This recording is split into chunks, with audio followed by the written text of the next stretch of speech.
to ask questions today.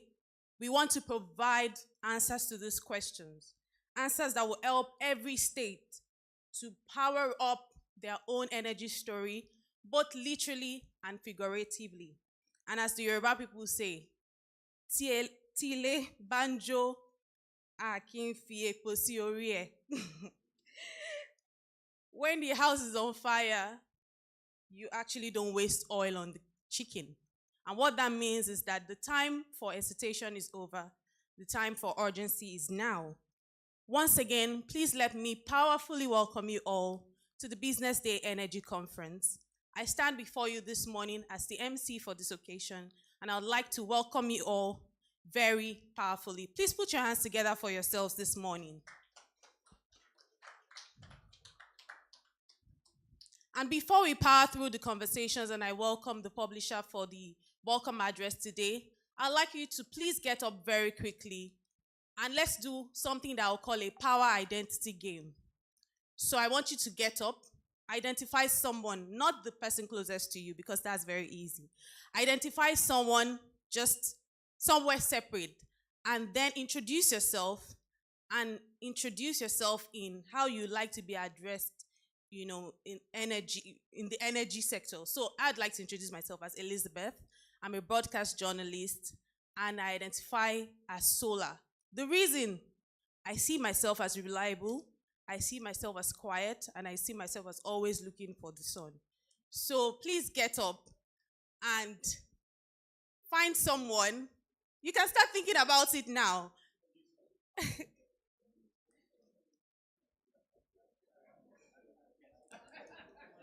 So share your energy identity.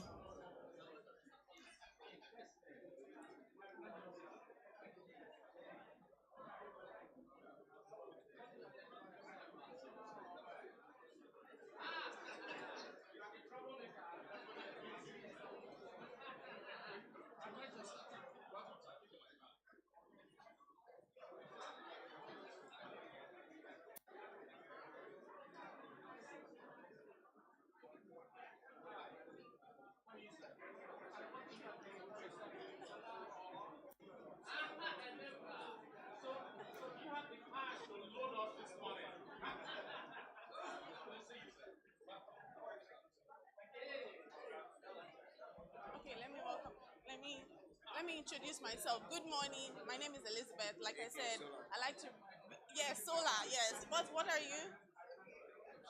You're not sure. Never. Go on.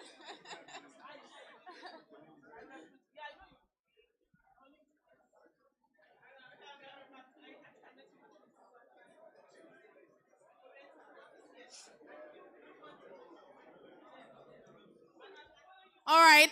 Thank you all very much. Thank you all very much. You may please return to your seats. Thank you very much. I see some people who identify as the generator.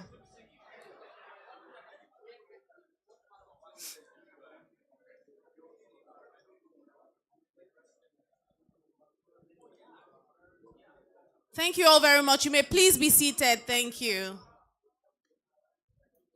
It's okay to identify as a generator. Generator is actually noisy but very dependable.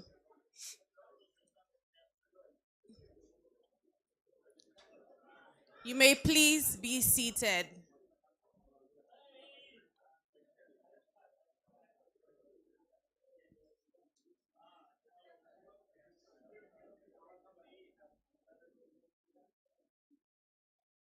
There's going to be a lot of time for networking during this event. Thank you all very much for engaging in that little icebreaker.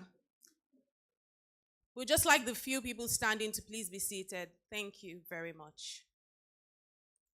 Well, as we proceed today, I'd like to please make welcome for the welcome address this morning, the publisher of Business Day, Mr. Frank Aigbogun, as he comes up for the welcome address. Please do that very powerfully with a powerful round of applause. Thank you very much.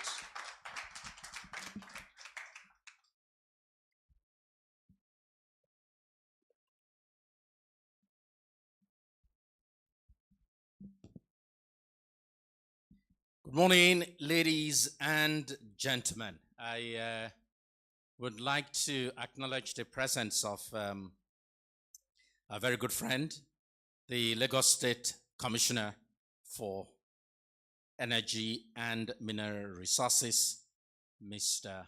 Abiodun Ogunleye. Good to see you, sir. I'd also like to thank our friend from the Electricity Regulatory Commission, who is unable to be here physically, but who I am assured is already with us online, Mr. Daffer.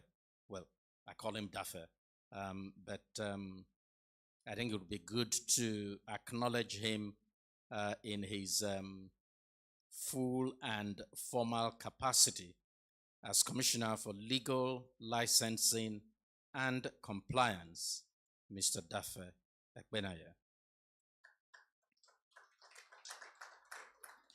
And of course, our distinguished speakers and panelists, I bid you welcome. Mine is a very simple task this morning.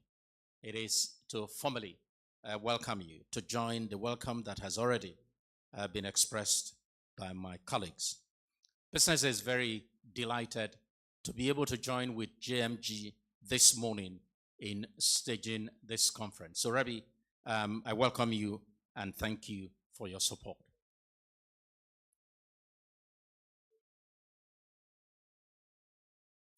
You know, sometimes you think about power and you are almost tempted to believe that we're just moving around in circles. I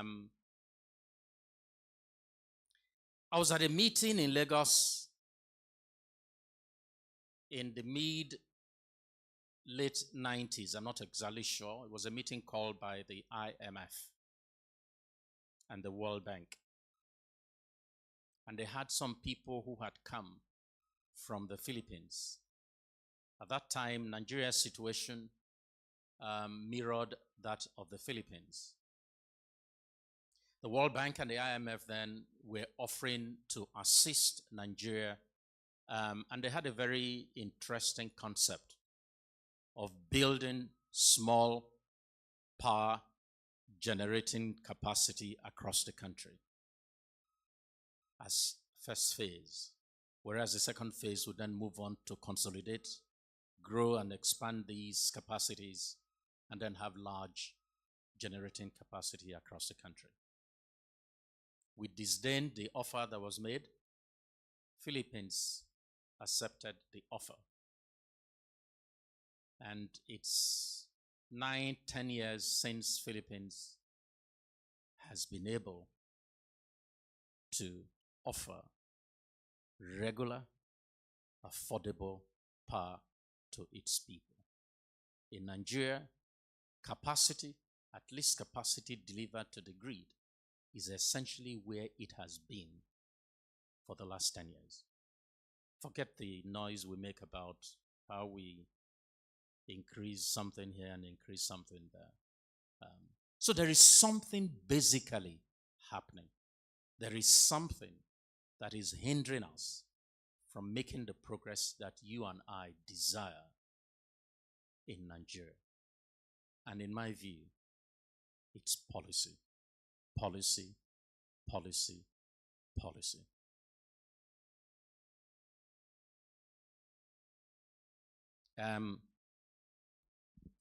NEC, for instance, issues license to generators for a 10-year period. Now, we can assume that after 10 years, it will be renewed. Truth is, investments don't get done on the basis of some emotional thinking that something may or may not happen. What is in a license? Why limit the life of a license to 10 years for an investment that probably goes over a 40-year period? So if we know it's going to be a 40-year, as just average life, why not give a 40-year license? Or why even tenure the license in the first place? It is part of our Nigerian way of control, of setting up roadblocks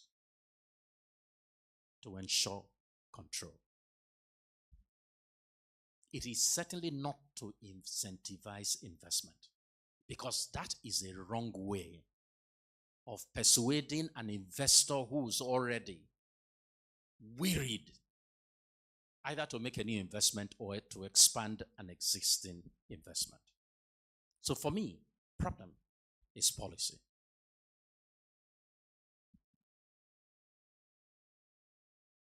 Just recently, SEC announced a rule saying that a managing director cannot stay for more than 10 years. And when he leaves after 10 years, he cannot immediately become chairman of that company. I'm waiting to see what they will do to Aliko Dangote. I mean, what's the business of SEC? What do you think is behind it? Again, it's a roadblock. It's a checkpoint. So that after 10 years, you come. I don't think if I were to be in a position today to make a significant investment, that I would be so pleased by the new headache of thinking what happens to me as managing director, or what happens to the managing director I would have chosen in 10 years. And people have asked me, what's the global best practices? I look around the world. Some of the managing directors of the biggest companies in the world have been there since I became an adult. So this is certainly not best practice.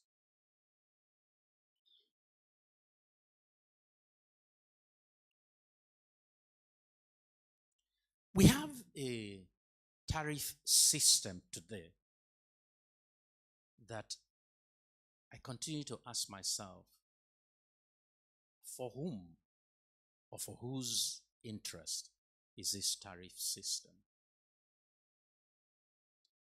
Government subsidy is rising.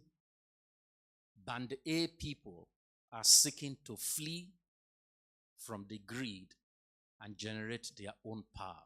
So for whom or for whose interest is the tariff system? I hear still that not all discos are making 100% remittance, which means that in terms of liquidity of the market, we haven't achieved it with a monstrous Band A tariff system. It's difficult to understand how you deal with tariff that is almost extortionist, in my view. A friend of mine had maybe it's not a misfortune, of his two children visiting home during Christmas. And for the month they were here, his bill was 1.5 million. He was riled. He was upset. And last month, at the beginning of last month, he installed a solar system. He had, when I visited him 2 weeks ago, he had the 45 kVA generator. But he has a system now that is able to give him power even without the sun for 3.5 days.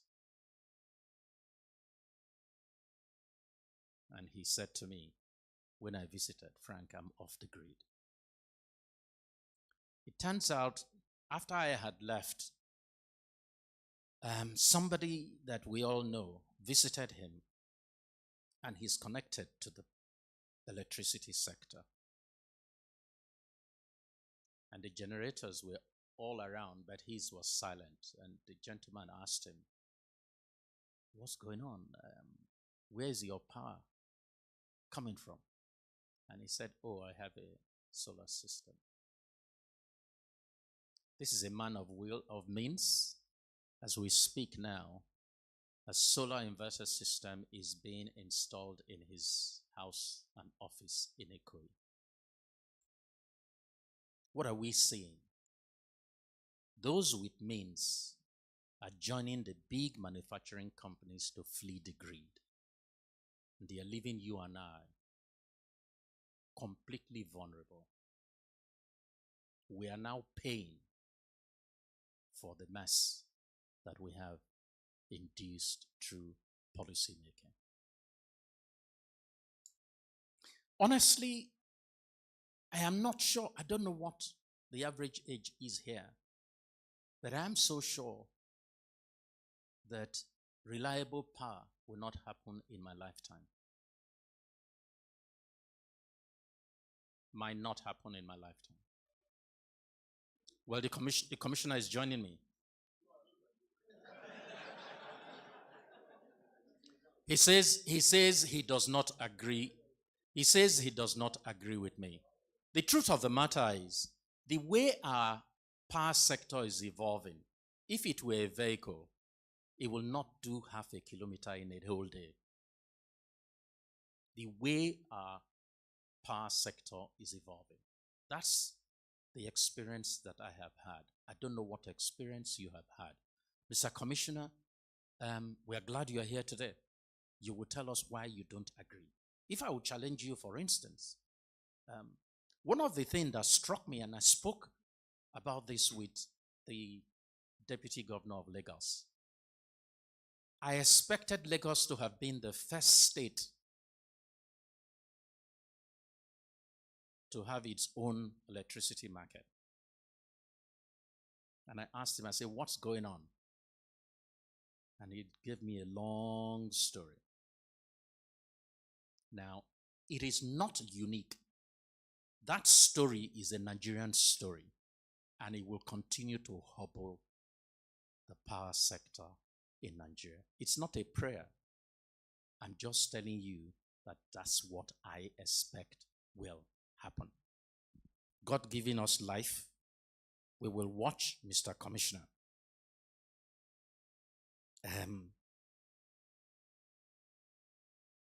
I just believe that Lagos is so endowed. It has the market, people who can pay. I expected that in a year of Lagos establishing an electricity market, we will see a true impact.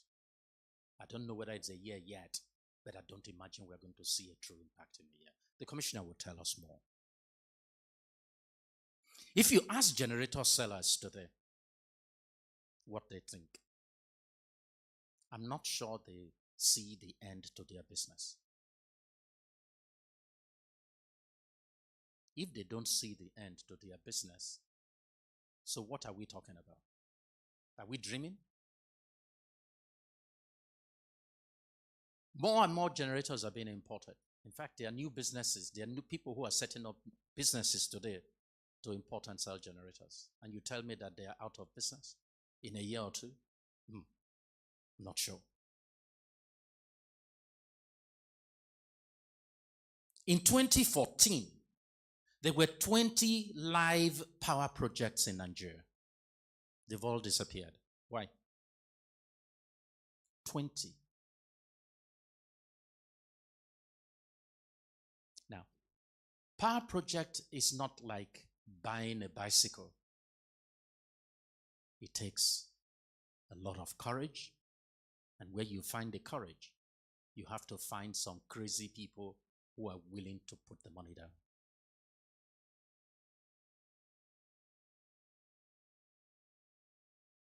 Azura was built how many years ago?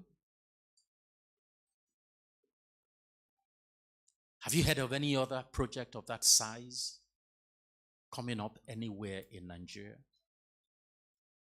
Either a privately funded one or one funded by government? I haven't heard. And as a journalist, it's my business to hear first before you hear. And I have not heard. All I hear when I meet people who are capable of making that investment is just hear them moan about the investment environment in Nigeria. That's not going to change very quickly. I don't want to spoil your morning today.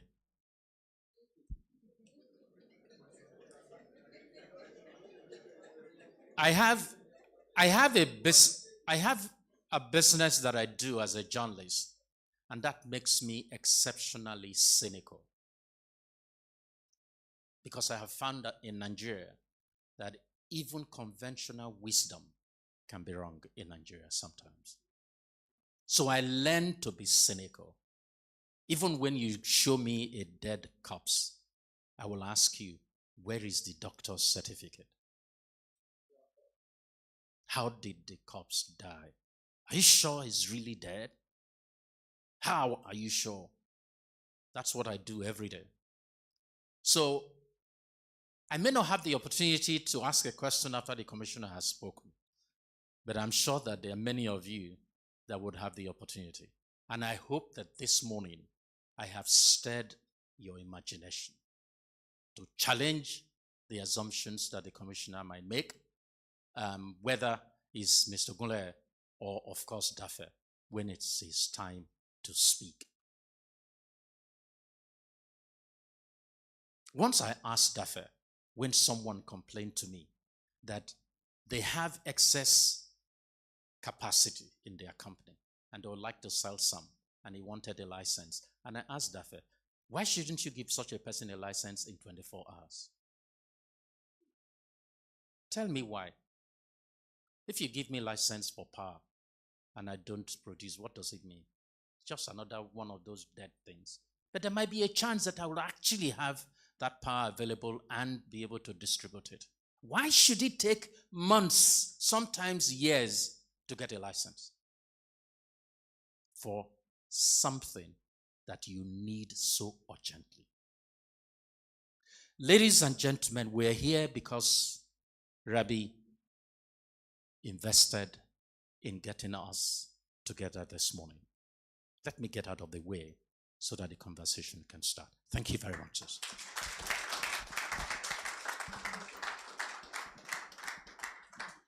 Thank you very much to the publisher of BusinessDay, Mr. Frank Aigbogun, for that very thought-provoking welcome address. You know, at the start of the event, when I was doing the introductions, when I'd said that we should say our energy identity, I'm sure many people were going for solar because you just think that maybe solar is, the best option.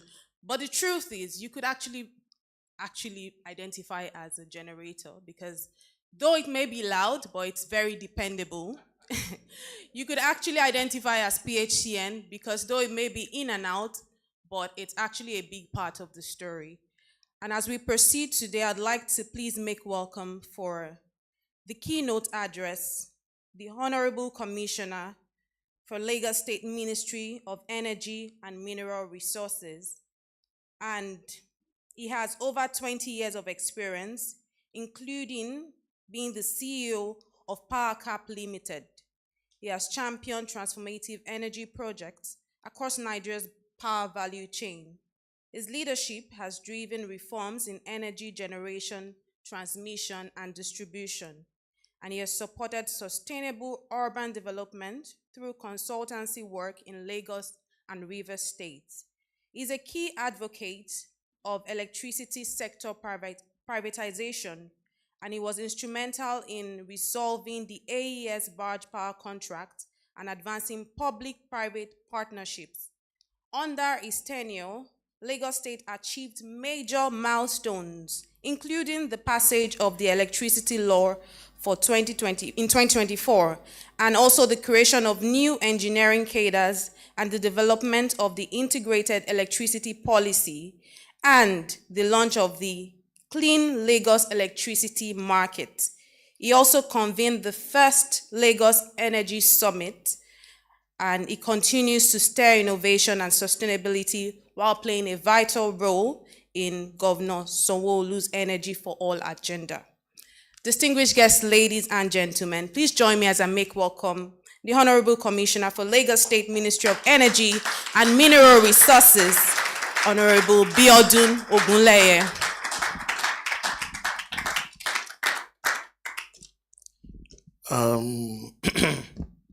When a great journalist has spoken before you and has set the stage for you, you know you are in for a great time. If anybody agree with me, say yeah. Okay, so all of you know that I'm in for a great time. I'm tempted to speak from my heart and respond to a lot of the issues, and as a policy person, also see the way things are, and at times a lot of these well-crafted speeches, some of my personal feelings have been hidden by the support team that gets them ready. So I will do something in between the two. I will try and respond to a lot of things, and I will also try and make sure that I don't disappoint my team, given this 4-page literature that is expected of me to speak to. So, by way of protocol, publisher, we are delighted for your courage and your leadership in your business. And I must say that the first time I was invited, we were not able to make it. I was not particularly very happy, but we're here today.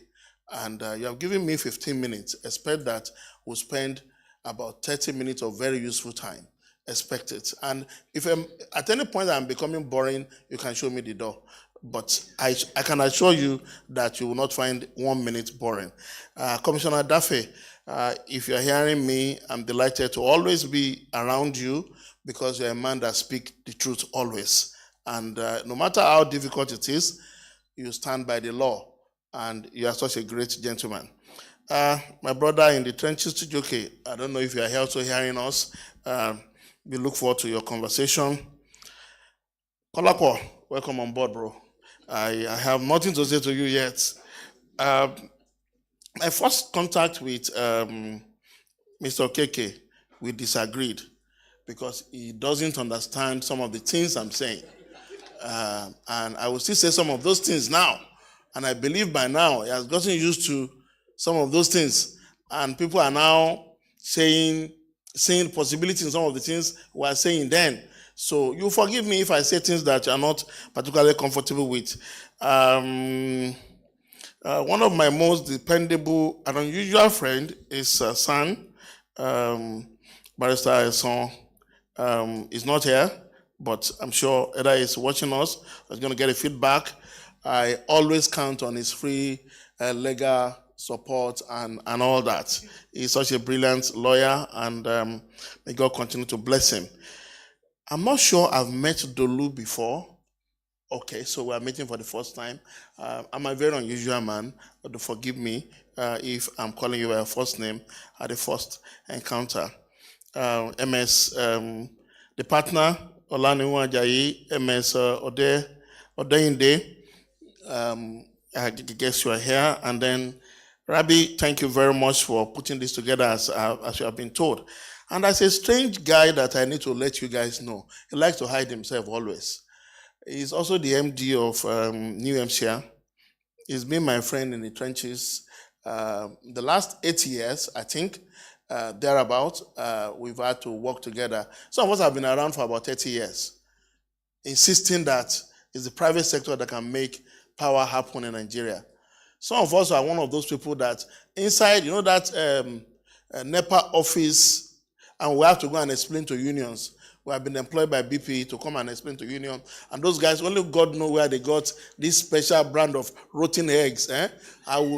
It's one baptism into hardcore consultancy that I will never forget. All right. Okay. So, it's an easy one now. He's been able to help us coordinate the states. And we have all the conversation about the state intervention, NGF and all that. Thank you very much. You're not barrister now. Mr. Odion, thank you very much. MD Savannah Energy, Mr. Pade Drotoye. Thank you very much.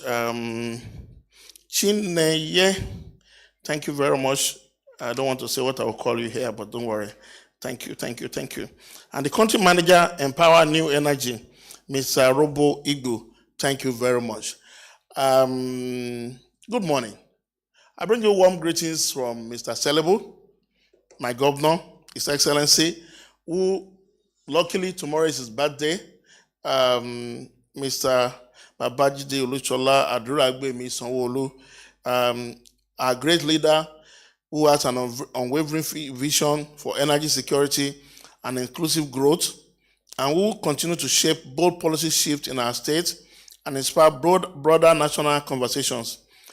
It is both an honor, and I want you to get this very clearly, and a great responsibility to deliver this keynote. And why is it a responsibility? We're at a point where if we don't get this shift right, things might just go ballistic on all of us.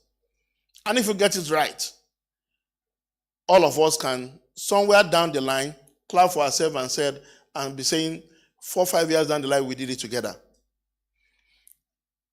This is the moment Nigeria has dreamt of several years down the line. The first attempt at introducing private capital into the sector was what they call the RCM projects. It failed. It failed simply because some few gentlemen believed that, give us this same level of capital, give us these Igbo people to work with us directly, will do better than these Nigerians that you have brought in. I was the captain of the RCM players then. So they kicked us out of the system. And President Obasanjo gave them everything they wanted. Unfortunately, they even gave me a wrong list of what they require. And he brought transformer and cables, all the things that are easily sellable. And at the end of the day, the improvement, you know the balance of the story. Don't let me. So we move away from there.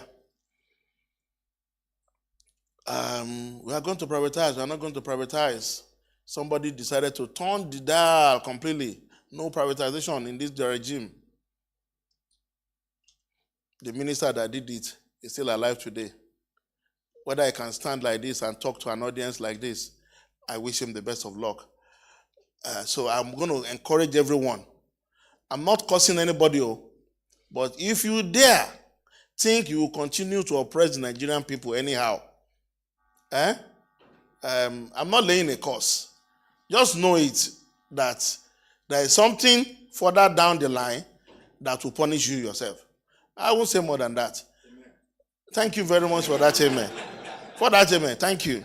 Now, the next attempt, privatization was done, and we also didn't get it right. And permit me to say, if we got it right, we'll have gotten results. We'll not be here today. The conversation today will have been completely different. If you check, we're still talking about the same things, the same set of issues. Since about 20 years ago, it's still what we are discussing. Mr. Publisher, I'm one of those people whose house is not on the grid. Full disclosure. Thank you.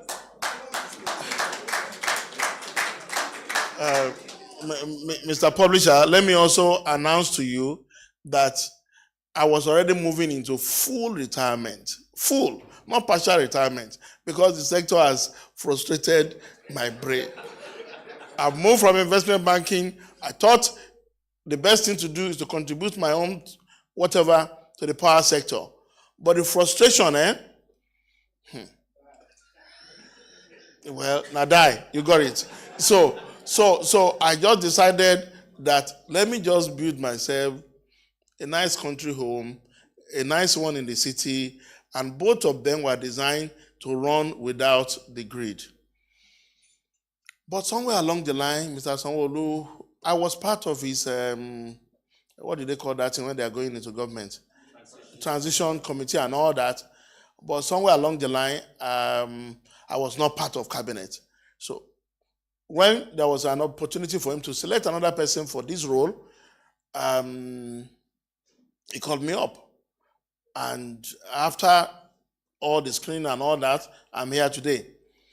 So In all honesty, I didn't have a work plan that I prepared for many years, that even when I become commissioner or minister, this is what we'll do. No, I don't have it.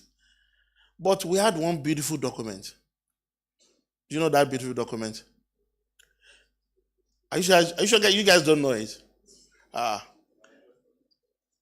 The manifesto laid a foundation. Baba also promised that if I don't do this thing right, make no vote for me next time. All right? And then he signed a law. He signed a law.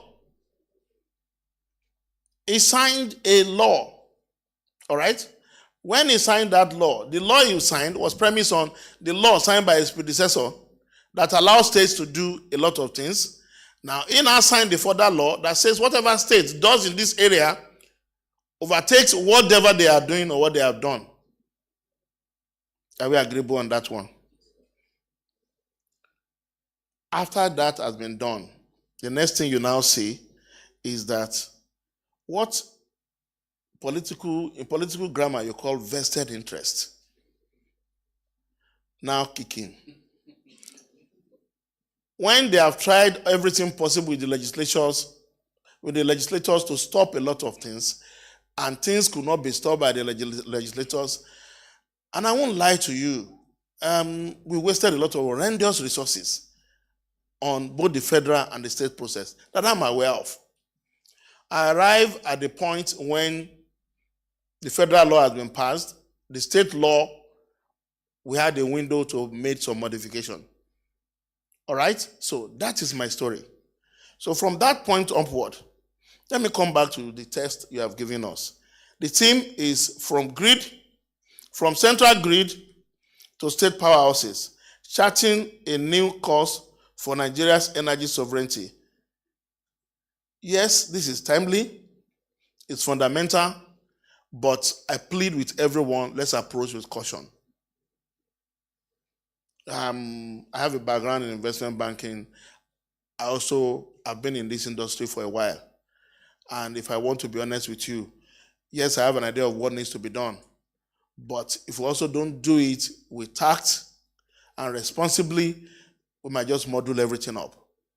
So, for decades, the Nigerian energy narrative has been dominated by a highly centralized model, a monopolistic national grid, a network and distribution system that is not designed to assure revenue, and business processes that makes privately owned companies look like government departments and without the impetus required for growth. This over-centralization left our state powerless in more ways than one, unable to intervene, unable to innovate, ultimately unable to guarantee reliable electricity for our homes, businesses within our state, and critical infrastructures within our geographic boundaries. But today, we stand at the dawn of a new era, a turning point marked by the enactment of the Electricity Act of 2023, which now empowers states to develop, regulate their own electricity market.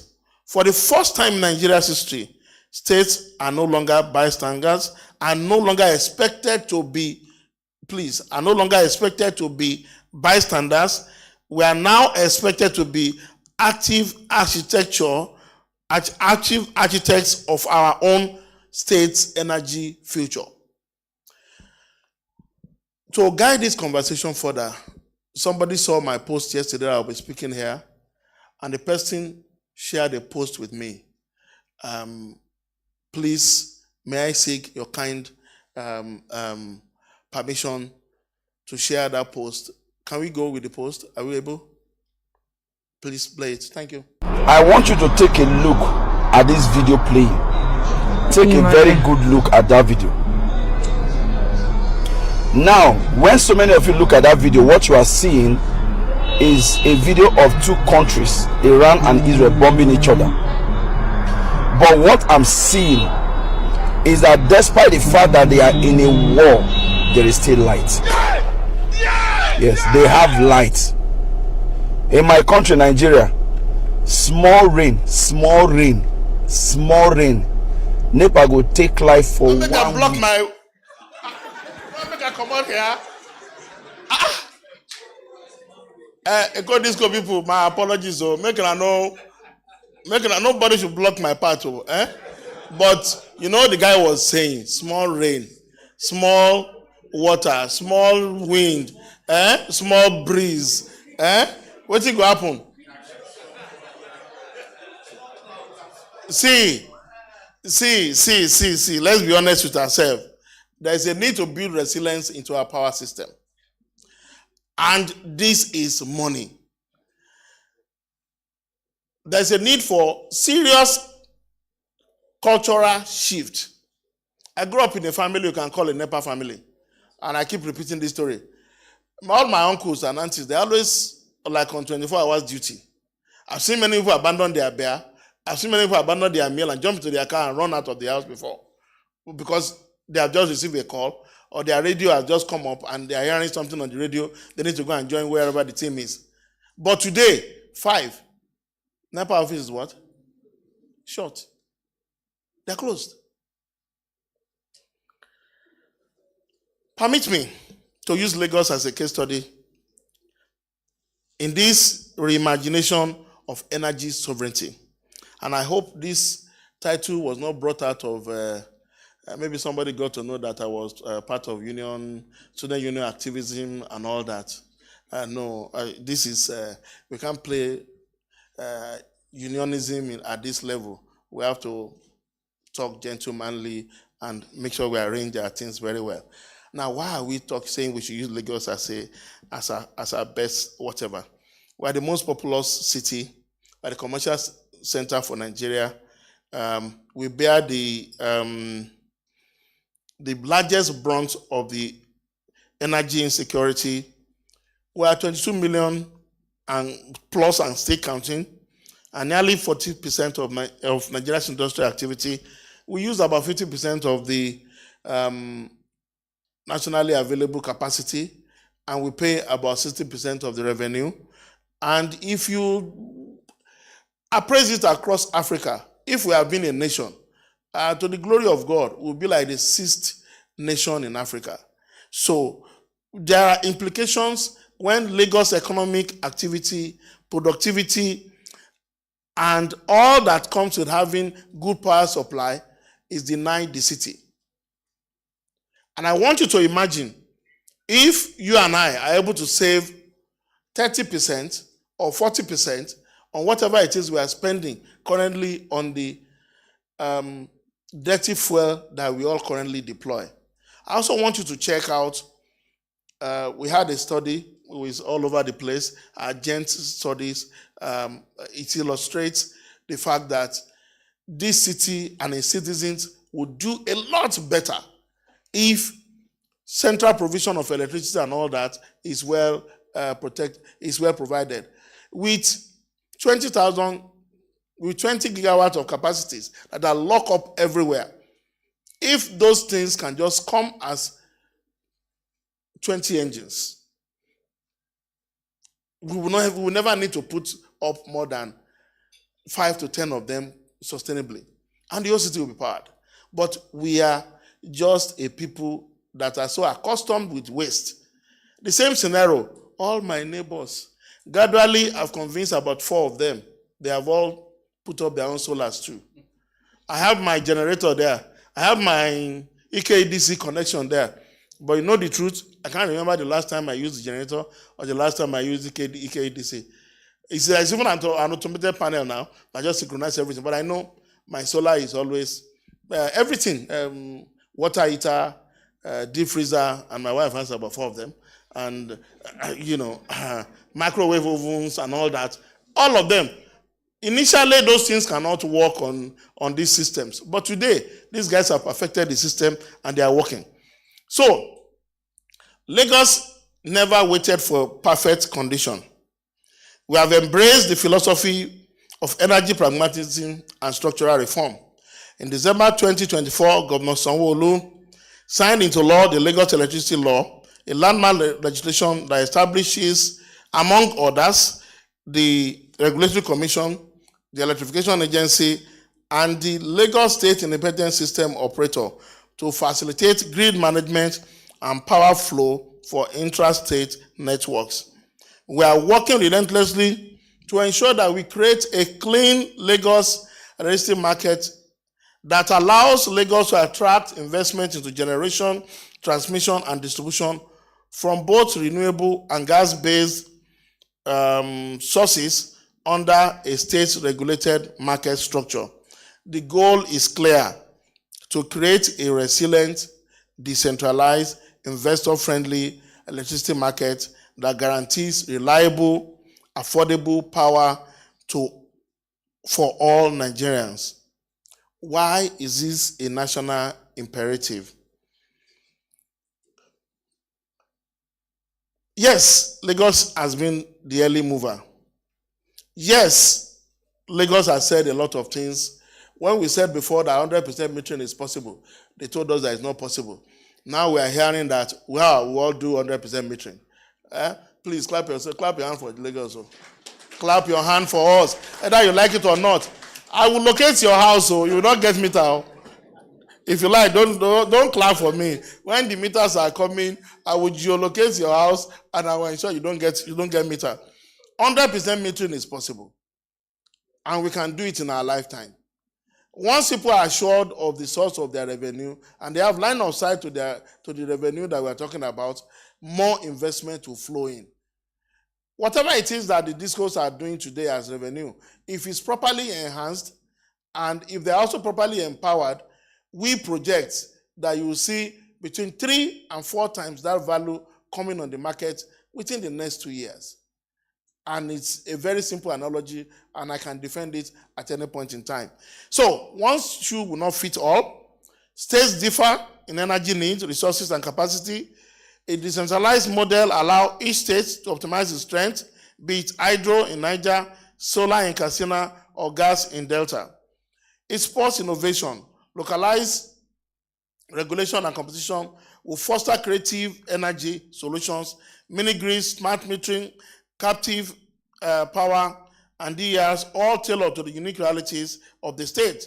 It will also enable us to build resilience. A decentralized architecture will insulate the nation from system-wide blackouts and over-reliance on a fragile national grid. By the way, we are meeting with TCN. We are trying to ensure that not just the backbone is strong, but also we have enough capacity to ensure that what is required by our wires business is not obstructed, there are no issues. As government, that is our own responsibility. We'll take care of that one. Let the disco owner ensure that our people that want to pay, have meter, have the supply they need at every point in time. You face your business. Let us face our own business. If you want to clap for me, please clap for me now. Thank you very much. I love to hear the clap. And lastly, a decentralized system is a national imperative because it will also help us to attract capital. Investors are more likely to deploy funds where rules are clear, enforcement is local, and returns are measurable. Decentralized energy systems, properly regulated, are inherently more bankable. And I can tell you more about that one.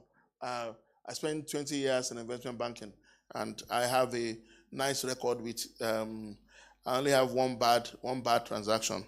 And it makes me cry anytime I remember my bad transaction.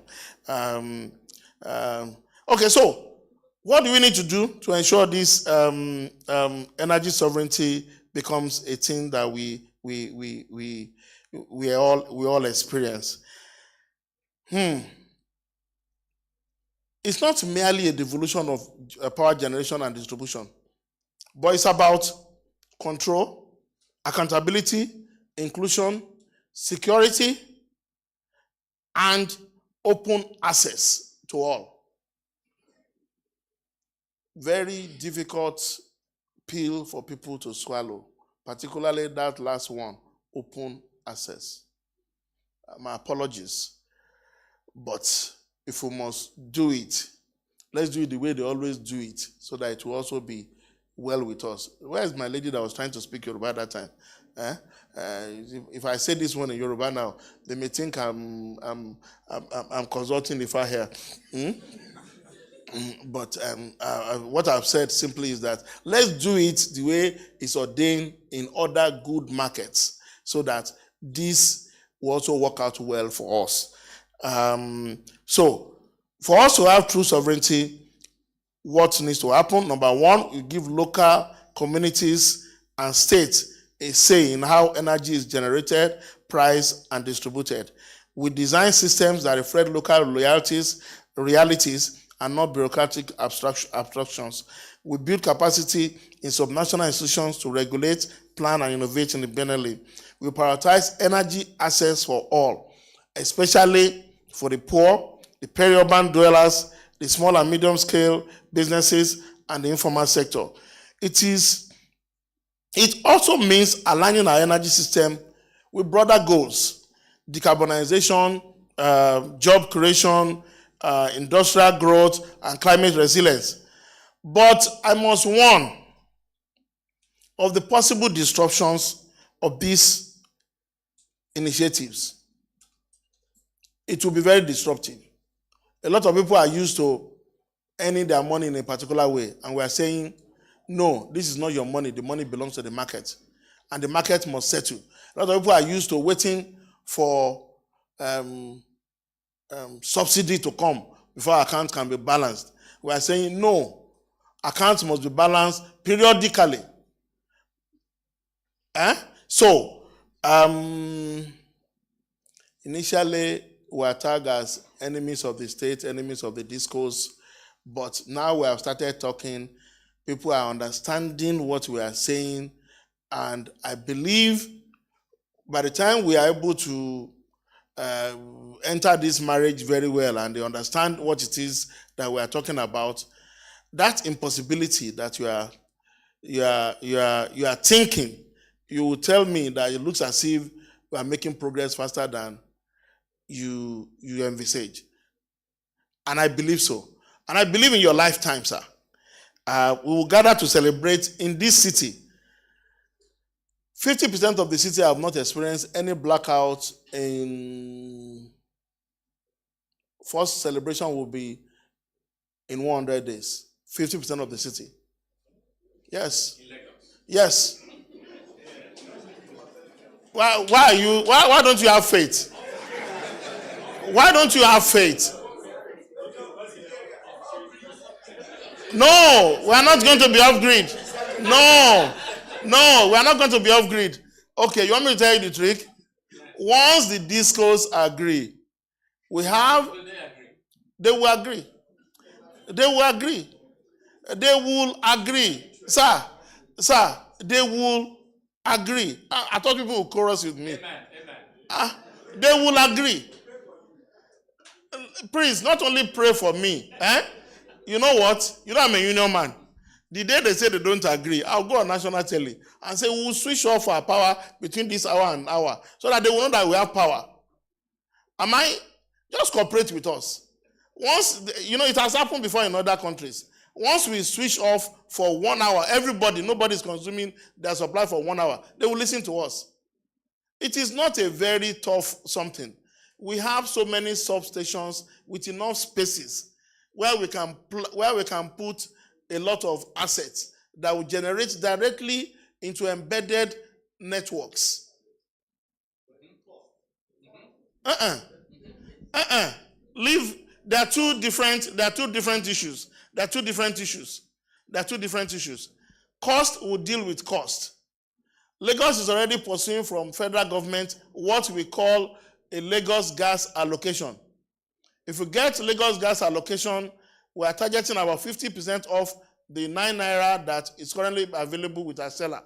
If I get 9 naira reduction in your current cost of gas, it means your pricing of 200 is down to about 140, absolute maximum 150. Where are they going to get the gas to give you? You leave that one. Sir, when you employ people, you don't do the work for them. You have employed us. And we have not been able to have a good sleep. And I'm not joking. I came from Cape Town. This is the next major schedule. I'm leaving here for another schedule. Tomorrow morning is finance people.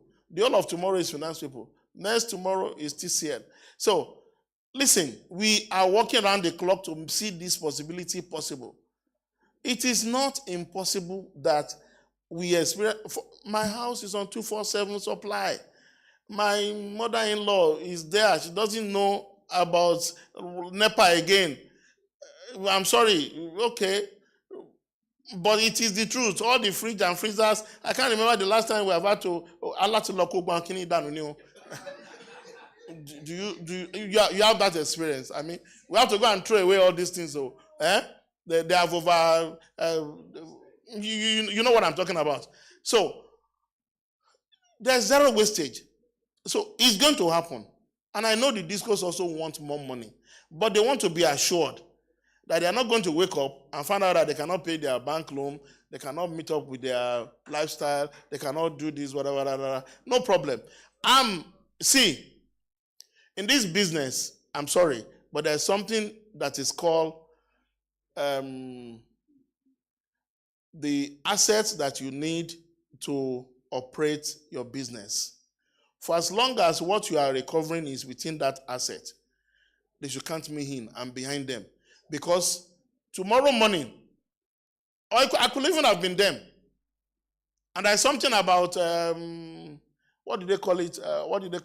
What goes around comes around. So I won't do anything bad to another person because, so they must recover their money, they must make profit. But the issue is this, we need more money to come in. And the people that will bring additional money will not invest if they can't see how they will get their money. So, and all of us must just agree, okay, this man wants to see if he contributes this, he wants to see what the contribution is making, and he wants to get his money out. He doesn't want to come and queue with you and wait for you to pay him. Simple. It's not a complicated order. They will agree. God will breathe on them.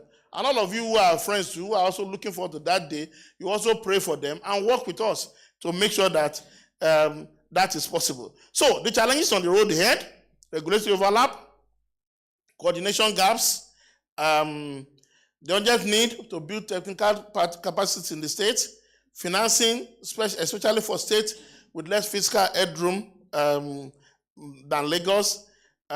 Yes, there will be inertias. People will think my interest, their interest, this one, that one, or that one will come. There will be the fear of the unknown, particularly issues around competitive markets, clearing markets, protected market revenue, and cash flow plans disruptions. These are things they are not used to before. But challenges are nothing but roadblocks. They are nothing but roadblocks. And we are of the firm opinion that they are on account of bad designs. And design problems are resolvable based on our mindset. And so they are going to be solvable. They are not issues that we cannot resolve. And for this reason, Lagos is advocating that instead of blockages to making progress on the two laws I've identified to you, all the parties should come together to execution. Parties should set up joint execution committees that focus on predetermined areas. How do we make sure everybody has meters? Not only anyhow meters that are readable. How do we make sure that market revenue, not any market participant can grab market revenue and start telling the other party's story? The generators must get their money. Not once they don't get their money, there will be problems. And we must respect credit cycle. And then regulatory protocol between the states, among the states, we also need to expect that. There's already a commissioners forum, but that should actually become a national sub-electricity regulators platform. So we are calling for action. We are saying this is what we must do. We must engage, we must converse, we must put boots on the field to get the provisions of the law properly arranged to ensure least impact on all market participants, because that's where the problem is. We have enough, in terms of policy, I think the nation has not had it better than what we have today, or at least in Lagos and most of the states that have their own laws. But me, I don't know how to talk political English. We're having resistance. Let me just put the English like that. So we need to make sure that boots are on ground, we're all together. States must rise, the private sector must engage, the federal government must support, development partners must recalibrate and engage states, and all the low-hanging fruits, particularly 100% metering, must be executed without any further delay. In conclusion, we need to rewire this nation. We need to move from central grid to state powerhouse. We are rewiring the very soul of our nation from dependency to self-determination, from exclusion to inclusion, from stagnation to acceleration, from perennial darkness to energy for all. Let history recall that this was the generation, our generation, that dared to reimagine Nigeria's energy future and had the courage to build one state at a time. Lagos is going to get it right. Lagos is ready. Nigeria is ready. Let us build state by state powerhouses, and let us build energy sovereignty. Let us make energy for all a possibility in our lifetime. Thank you. God bless you. God bless Lagos State. God bless the Federal Republic of Nigeria. I hope I've been able to add some value. Thank you. Thank you very much to our Honorable Commissioner for laying it all bare with such an informative but humorous session. Thank you very much. Once again, please put your hands together for the Honorable Commissioner. And as we proceed in the agenda today, I'd like to please make welcome for the industry presentation, the Group General Manager of JMG Limited, Mr. Rabi Jamal, for the industry presentation. Please, let's continue with a powerful round of applause as they come up. Thank you. Thank you so much, sir.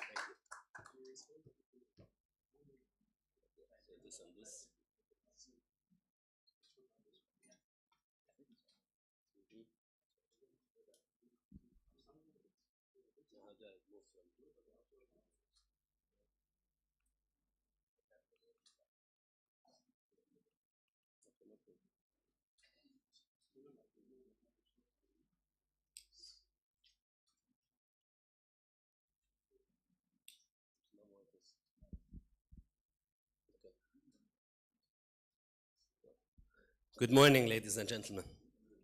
Well, I guess we're experiencing a bit of a technical issue in the presentation. But let me start. So I represent a company that has been a participant in the informal, decentralized power sector since 1998. We're basically into diesel generators. That's our core business, but we have diversified over the years, and I'll come to that soon. So being a participant in the decentralized sector of Nigeria, I've seen firsthand the benefits of having basically decentralizing the power sector. And when I say benefits, it's basically giving more control to rather than centralizing it and delaying the process, is having people, having industry players more say, more autonomy in deciding what energy or what solution is required or is beneficial for the area of need. So if we look at to give a quick overview and echoing some of the words that have already been spoken, I mean, electricity obviously is the backbone of any modern society. Okay, and Nigeria does have a transmission and distribution problem, and even generation problem. There's lack of access to electricity, 40% of primary healthcare centers, for example, lack access to electricity, undermining the coverage and the quality of basic healthcare. Okay. There are a lot of challenges facing it. For example, I did my thesis on the challenges of the Nigeria's power sector in 2016. And it's unfortunate that today some of the same challenges still remain. Just to recap a bit of these challenges. We have inadequate power generation capacity. We have operational challenges in distribution. We have transmission and distribution bottlenecks and transmission and distribution losses. There's suboptimal pricing and subsidies, regulatory uncertainties, high level of vandalization, which we do not speak enough of, revenue collection bottlenecks, grid instability, and aging infrastructure.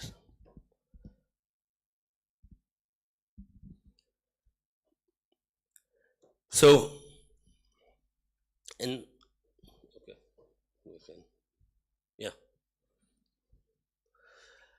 So in 2023, His Excellency the President signed the Electricity Act 2023.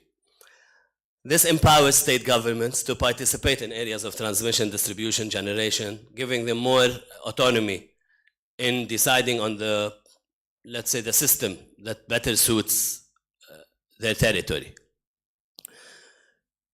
It holds a promise of more reliability, efficiency, sustainability, okay, if, of course, there is will.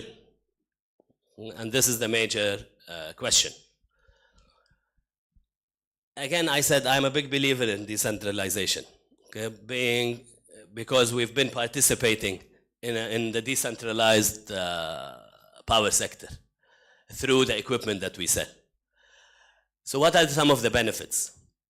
Increased energy access with the development, because the decentralization enables the development of mini grids, microgrids, which reduce the reliance on diesel generators. It improves reliability. It provides backup power during grid outages. Okay? And decentralization can also minimize transmission and distribution losses. It holds greater autonomy for the states, also allows them to attract developers, encourage partnerships with the private sector. It encourages competition, which is very important. Decentralization can foster competition among players, potentially reducing the cost of energy to the consumer. It also helps in diversification of energy sources, which brings me to my next topic of conversation. So it enables the states to determine and integrate gas and renewable energy into their power mix.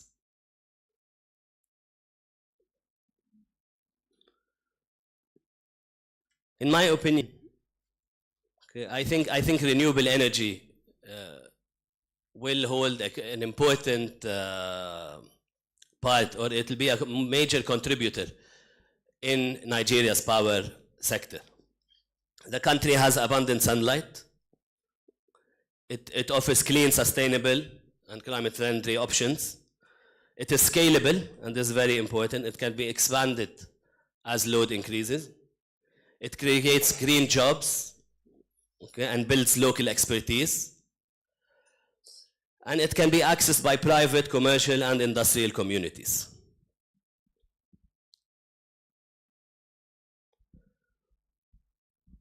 Of course, I need to do a bit of marketing for what we do. So, again, our solutions, we have offered a range of solutions that help build solutions, improve reliability, improve effectiveness of power systems.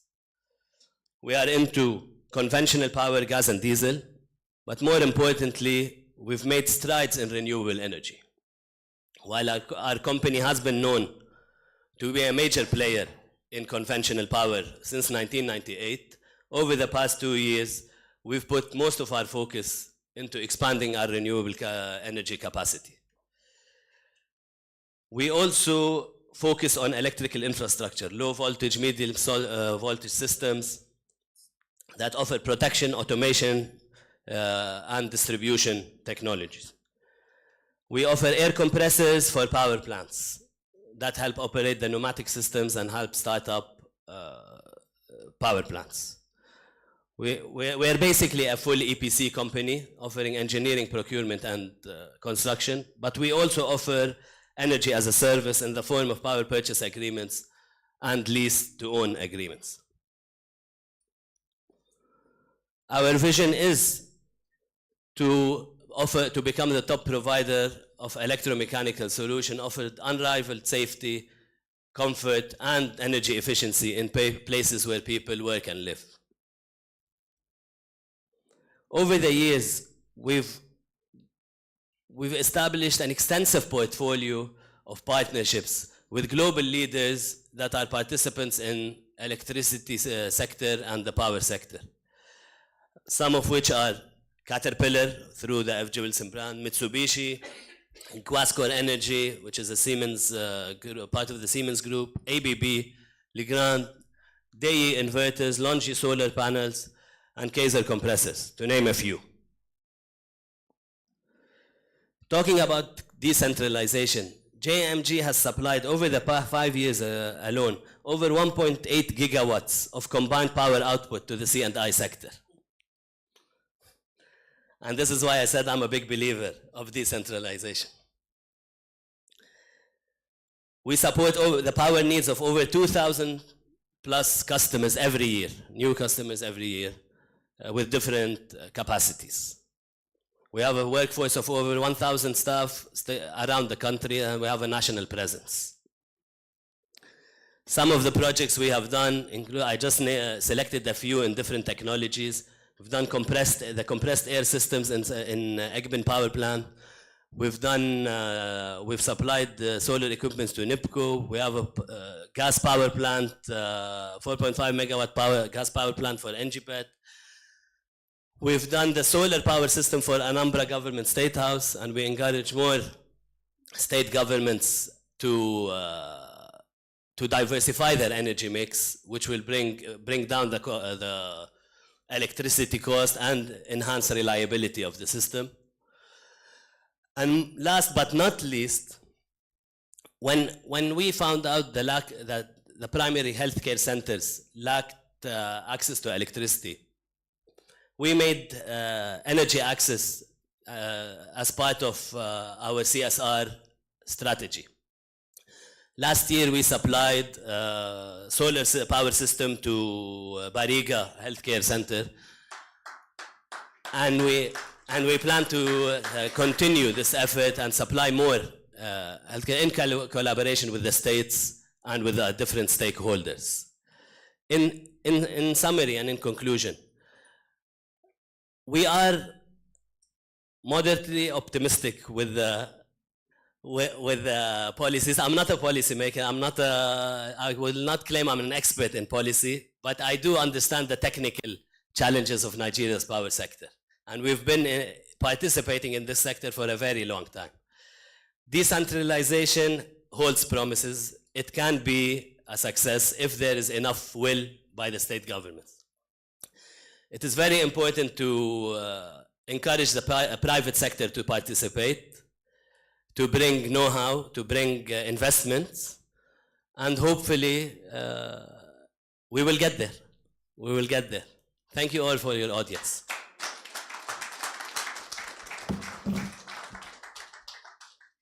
Thank you so very much.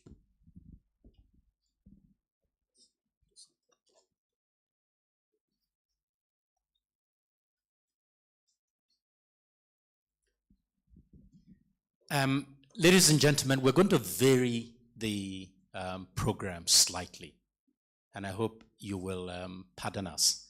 We would like to open up, maybe for 10 minutes, an opportunity for us to ask the Honorable Commissioner questions before he leaves us.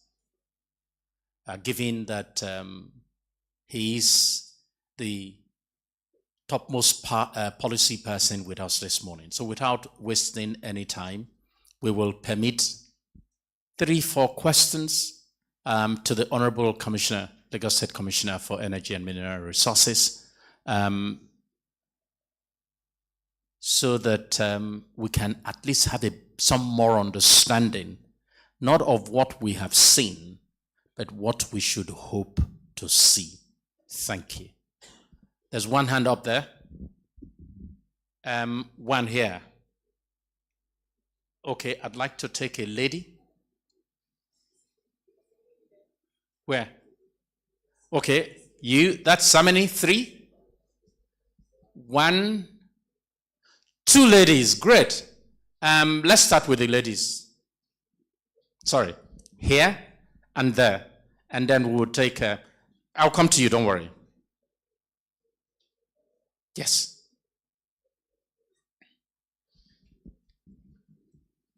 Very good if you say who you are, the company you represent, and the person for whom you are. Rabbi, of course, of GMG can take questions as well if we have any question directed at him. Please go on. Okay, my name is Catherine Ashenuga Farah. I'm a director with Crest Green Energy. I'm also the founder, CEO of a company called Trenco Power Limited. We are an EPC company in the transmission space. My question is directed to the Honorable Commissioner, and thank you very much for a very engaging opening address, and also with the Commissioner's remarks. It was extremely engaging.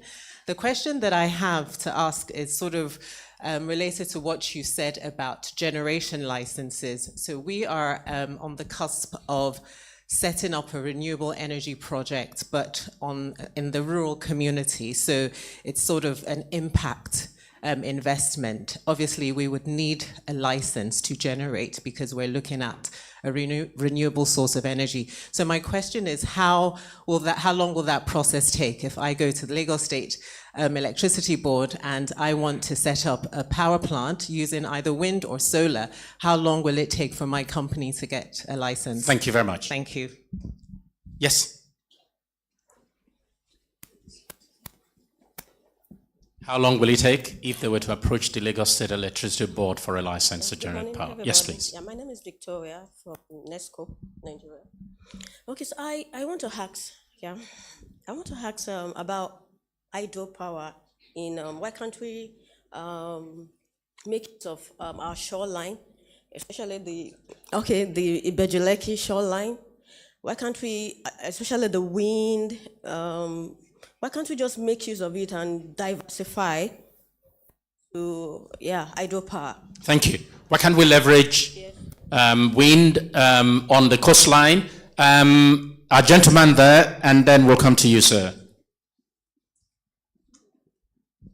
So after those 4 questions, Commissioner would answer, and if we have any more time, please go on. All right, thank you so much. My name is Wisdom Chap Jumbo, and I'm the host of the Energy Outlook TV show. My question to the Honorable Commissioner, number 1, he said 50% of Lagos Center or Lagos now have power, and we would like to know, maybe you throw more light on that, and maybe what has been done differently over the years, maybe to achieve that at this moment. Secondly, there's a role of artificial intelligence that we seem not to be talking a lot about. I don't know if the Honorable Commissioner has insights on probably what can AI do for us, especially in Lagos, our discos, and how we can achieve maybe more efficient, power flow or power supply. And lastly, and just to wrap up the question, our policy market or the policy that has been set up in Lagos State. Now, when do we hope to achieve full implementation of the policy in Lagos State? Thank you. Yeah. Thank you. Good afternoon, everybody. My name is Jide Pratt. I wear, let me say, 2 hats. Iona, I make solar lights, and then Trade Grid is an energy platform. My question is simple. How do we find that nexus between willingness to pay and the ability to pay in terms of energy for power? Willingness to pay and ability to pay, Honorable Commissioner. Thank you very much. Wow, I didn't know that you guys are listening so much. Okay, thank you very much. Let me start with the last one. Willingness to pay and ability to pay. There are plenty of studies that have been done on both willingness to pay and ability to pay. Even on our toll plazas and all that, we did all that. On this journey, we did that.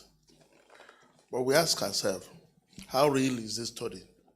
I like to ask questions a lot. Then I realize that, number one, let me go through my sample population.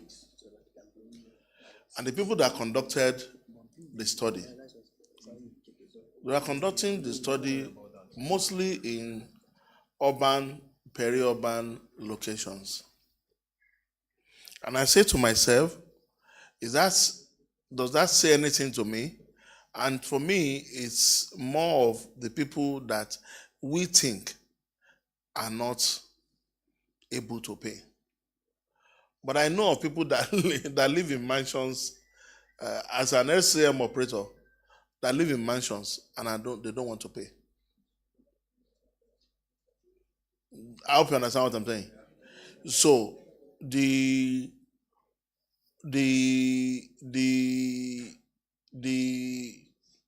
that willingness and ability to pay is one of the things that they use to slow us down when we are thinking or when we are getting aggressive about we want to expand capacity. They will tell you that if you put in the capacity, are you sure these people will pay? Okay, I have a simple solution. If you consume up to 100 kilowatts of power, the tariff is 2 naira. If you go to 1,000, you already have capacity. So your tariff flies to 200. If you go to 1,500, your tariff is at 250. Everybody will respect themselves. Everybody will respect themselves. So the story of just make sure they have meters. If they don't have meters, there will be issues. But once they have meters, and you can graduate your tariff planning or something, you will solve the problem. I thank you very much for that question. Now, policy documents are live documents.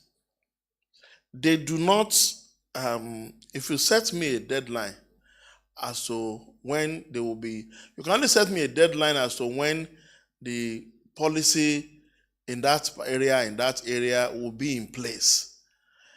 After we have put the policy in place, it becomes an operating document. We cannot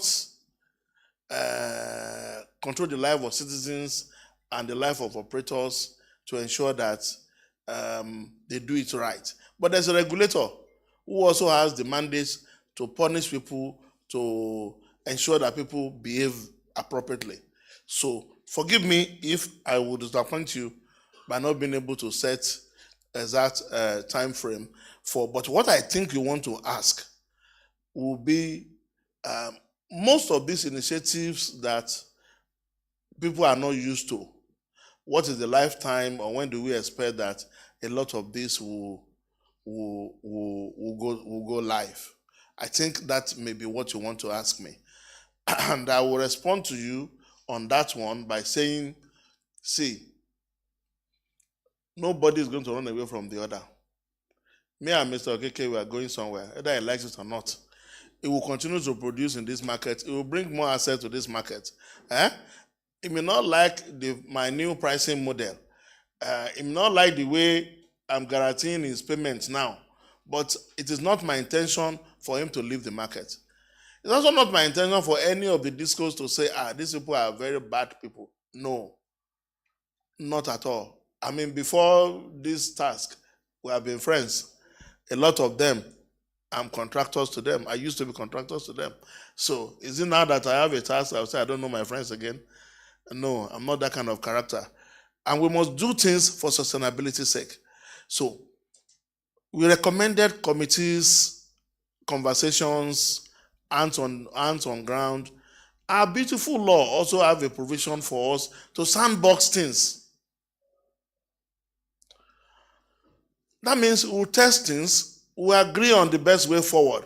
But all of us must keep our eyes on the end goal. Once we keep our eyes on the end goal, we'll get there. So let me take the next one. AI can do a lot for us. But it's not. You need your data first before you get to AI. So what we are saying is that let my line asset provider focus on doing his line business.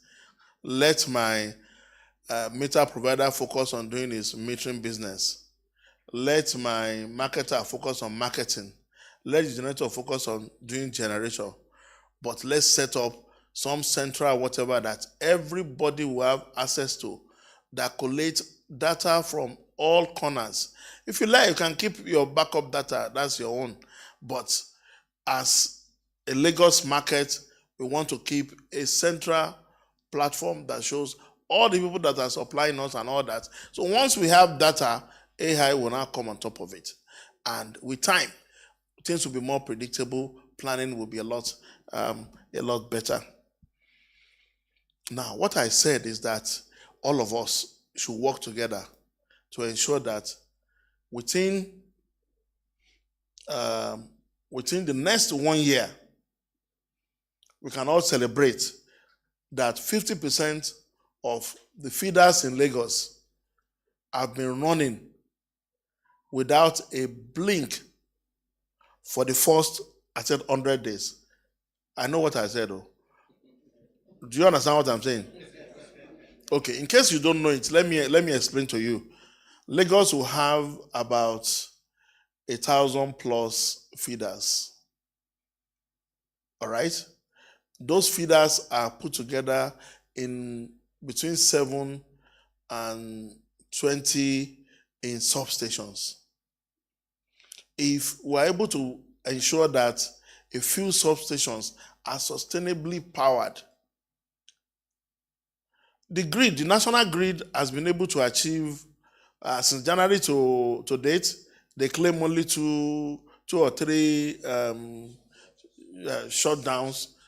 If that data is true, it means that if I provide stability or some backup for about 10 or 20 of the substations, I will achieve that target.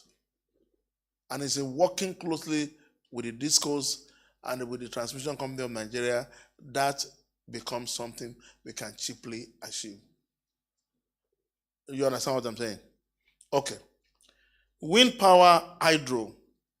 Well, let me also inform, in case you don't know, the state had been very aggressive because we are determined to ensure that we have within our boundaries some capacities. We don't want to rely on only nationally generated supply. So on account of that, we have issued, and the state also took a position. Mr. Governor said, we have not been good at doing business, so the state will not invest directly in any of those assets. We have issued EOIs, inviting people to come and invest, to come and tell us, give us the ideas and all that. We'll give you all the resources you need, the land, the acreage, the whatever. We'll support you in getting all your licenses out. But we are not going to commit to being an equity investor with you. But we can capitalize all our support and land and all that with you. So unfortunately, we don't have anybody that have expressed a large-scale interest in hydro and wind. But it will surprise you that a lot of people are on solar and hydrogen. Is it hydrogen? No. Hydrogen. A lot of people are on hydrogen and whatever. and solar. Now, how long will it take for you to get a license? Unfortunately for me, I will have brought my chief regulator along. He will be the one to answer that particular question. But let me correct you. You are not going to Electricity Board. You are going to the Electricity Regulatory Commission. They are currently at the Revenue House, very close to the Secretariat. That's where their office is. But if you do your Google, you can interact with them online. If you send them a mail, somebody will respond to you in no time. But if you want to pay them physical visits, if you go to their offices at the Revenue House, former Elephant House, around that Alausa Secretariat complex, you will see them. You see somebody there, and they will be able to take you through the details. But I cannot commit to how long it will take. But you know they are relatively new, and their processes should not be clustered by now. So I don't see them giving you a long time for you to get whatever it is that you want out of them. I think that's it.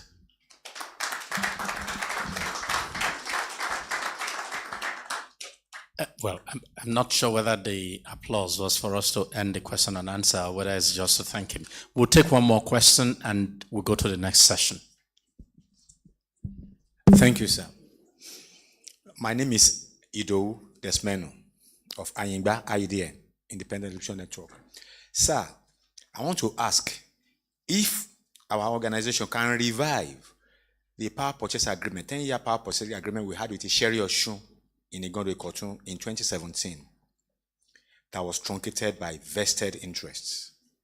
Magodo was part of our program, but Ikeja Electric took it over because we are the one that said 56 naira, as at that time, was the sustainable tariff, and it was agreed by NEC. Ikeja Electric took it and charged 52 naira, and they took it away from us. Can we come back? Very direct. Okay, thank you very much. You know, in law, you are advised not to speak on what you don't know. Abi, my lawyers are looking at me. This man, you got. I don't know the details of this transaction you are talking about, but I think your good starting point is possibly either you write the ministry or you write the regulator. For us, yes, we are two independent bodies, but let's look at what you are saying. Let's look at the history. Is it that you have a dam that you want to use to supply this location? Remember that these discos have on grid. So how are you going on grid without an agreement with the discos? No. Hold on. You are not the regulator. You have not taken that area from them on account of their on account of delivery inefficiencies. No, you have not. So you can't just walk in there and say, I can supply you electricity at 10 naira. So let everybody who has been supplying before get out of here. They will go to court. And when they go to court, they will, yes. They had meetings with us. NEC and National Assembly, Power Committee and National Assembly intervened. They held meeting with us. And they said, okay, you should come. Last minute, they paid some people and those people said they don't want to do it. NEC was involved. Everybody was involved. Now, will you, no.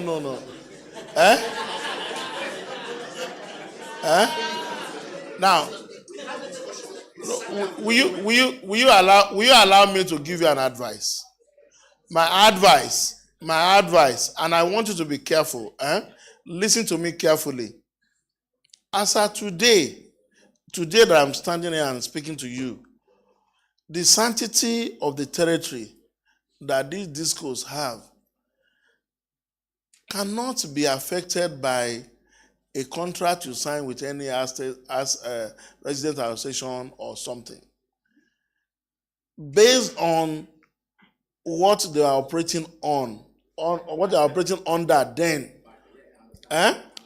Now, if it is today, the resident association apply and considerations were given, you are free to open up your case again. But you are not opening up the case on the account of, I once have approval of that time. No. No, how will I be able to advise you to revise or not revise? It's your decision to revise. There are changing circumstances, there are actions and inactions. They have done some things in that place. And you must be careful. You are not an IEDN. It's not as if you are the one that has invested in that network or you have done something. But there are regulations that guide various types of activity. Maybe what you are actually lacking, and which is the business I used to do before, you need to get an advisor that is specialized in electricity, market, and all that. It will look at all the story you have told. It will present your case, all right? And that's how it goes. It's a specialty business. Most of the time, that's where people also make a mistake. If you go and engage a standard lawyer that does not have specialty in the electricity business to help you write to NEC and all that, he will write beautiful prose. But I'm sorry, what the regulator is looking for, he will not be able to pinpoint it out in his prose. But unfortunately also, there are loads of people who are not lawyers that will write the same thing on your behalf to the same neck, and they will get you what you want, because the relevant places, the relevant issues will have been dealt with in their presentation. I think that's it. Thank you very much.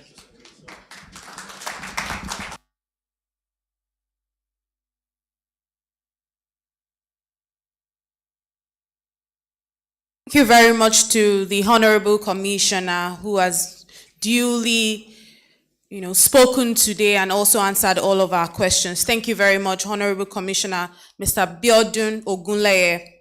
And now we're coming to the first panel session today. We've been asking lots of questions. We'll still ask more questions now.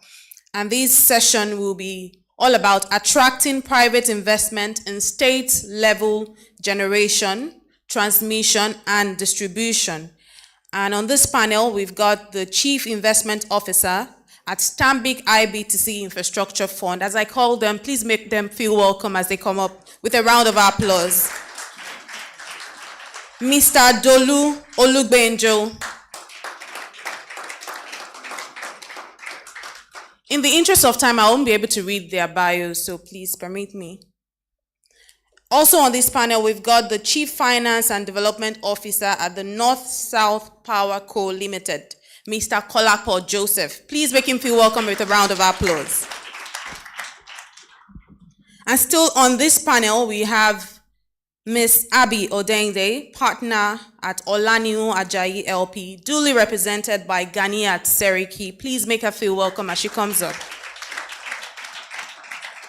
Also on this panel, we have Pade Durotoye, the Managing Director at Savannah Energy Limited. Please make him feel welcome with a round of applause. And moderating this panel is Temilola Adetono, the Associate at Olaniu Ajayi LP, who also happened to be our technical partner today. Please make Temilola feel welcome as he comes up. Also, we want to acknowledge those joining us virtually today. There are a number of people joining us virtually today. We also want to acknowledge especially the Commissioner for Legal, Licensing and Compliance Division at the NERC, Mr. Dafe Akpeneye. We also want to recognize the Chairman and CEO at the Enugu Electricity Regulatory Commission and the Commissioner for Policy, Innovation and Stakeholder Management and Customer Relations, Mr. Chijoke Okonkwo, who is also joining us virtually today. Please, before they begin their panel, I'd like you to please cheer them on with a round of applause. Thank you.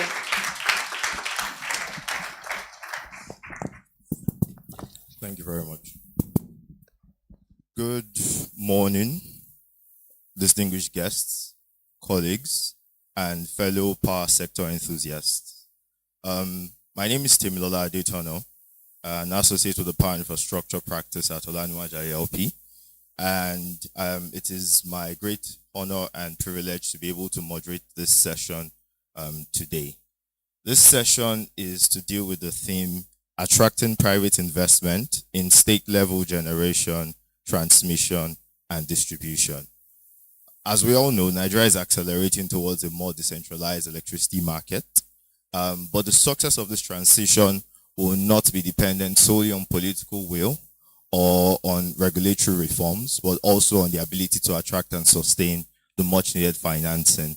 As the distinguished publisher has noted today, the quest for uninterrupted supply would require financing. And to quote the commissioner as well, we need more money, right? And so this panel is supposed to focus on just that, practical and structural pathways to attracting the much needed funding. As the host has mentioned, we're joined by experts across the legal field, finance, and even operations to shed light on this topic. Thank you all for being here. And to dive straight in, I'll start with Mr. Dolu Olugbenjo with the first question. Kind sir, with the decentralization of the electricity sector under the 5th Alteration Act and the subsequent Electricity Act 2023, as an institutional investor, from your perspective, how would you assess the regulatory readiness of the states and their state electricity market established under the different state laws? Would you say there are any specific developments or innovations that you think could be adopted at the state level to encourage institutional investment? Thank you very much. Good morning, guests and colleagues. How do I assess the readiness of the regulatory of the states to the new regulation? I think in summary, I would say that it's in transition. Some of the states are sort of advanced in the implementation of what the law says, and they're getting prepped up, and some of them are ongoing. So generally, from an investor's perspective, the sense you get is that you don't have the clarity that one would have otherwise expected, particularly given the amount of capital that is meant to go into the sector. But it's not to say that some states have not taken the bold step to start doing things. And that's the way it will play out. Some states would lead and others will follow. And so I think that question is that the readiness is in transition, if I could say that. Take for Lagos State, for example, it's been widely said here, our interaction with the state, we get a sense of clarity of purpose. So they talk about the regulatory sandbox, and which I think the commissioner also mentioned. And what it really means is that they don't want to come around and draw a fine curtain down to say this is how you do it. They're experimenting. They've been able to communicate that what is important for them is affordability and the ability for power to exist across the state. They've also kind of put forward that one of their key focus is on improving, actually allowing open access. They've been clear and transparent in communicating. So I get a sense across when I meet with stakeholders in the power sector that every one of them that wants to have access to the regulator have had access and have had a conversation. And I think that's very important for capital because it tells you what the regulator is thinking about, how they intend to operate or regulate the market, and provide answers to all the questions that an investor might have. I would say that in our interactions, there's that access, there's that clarity of thought, and there's that consistency in messaging. Obviously, it's early days. There are still concerns that if I represent the investor community, there are still concerns that investors have as to the respect for sanctity of contracts. And you would find that when investors meet regulator, the one thing they're asking for is assurance that contracts will be honored and there would not be policy somersaults. And I think that is a great area of concern that still exists for investors. But it is to say that, and this is where I close, investors are looking at the power sector. They're hoping that the first set of investors that move would have a good story to tell. So it's very important that as some of the investors plunge into the sector, whether it's in renewable, whether it's in distribution, whether it's in generation, and they're taking institutional capital from wherever to go take that risk, it's very important to know that there are many other investors looking at the outcome of that first investor, first set of investors, and making that decision that the market is ready. And I think it's very important for regulator and the market to know that while there's a great pool of capital, the ability and the reference and the feedback that investors feel as to all of the points that has been made is now assured and respected so that they can unlock many more avenues for incremental capital. Thank you. Thank you very much, Mr. Olubenjo. Staying on the same line of thought, Ms. Seriki, how would you, as to describe it the way the commissioner did, a sector-specific legal expert for the power sector, how would you assess the current legal and regulatory readiness of Nigerian states to independently support private sector-led electricity projects under this decentralized electricity markets? Okay, thank you, Timmy, and good afternoon, everyone. I think Mr. Olubenjo has sort of put it succinctly. States are in a transition, and in terms of the assessment and readiness, it has varied across certain states. I believe the publisher mentioned earlier that the expectation, because Lagos State had an electricity policy, they had an electricity law in 2018, the expectation was they would be the first to have their electricity law, but we had states such as Enugu State that already implemented the laws. And so in looking at the readiness of the states, it goes beyond the laws. I know we have Lagos State, we have a couple of states that have enacted the laws, but what's at the, is there an established regulatory commission?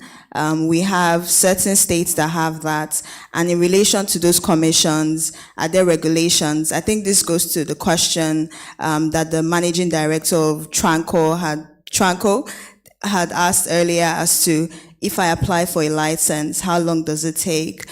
So states like Enugu State, before the law was enacted, they already had the policies, they already had the regulations, they sent it out to stakeholders, and so they were communicating to stakeholders that I'm ready to work for the market, and I'm ready to work with the market.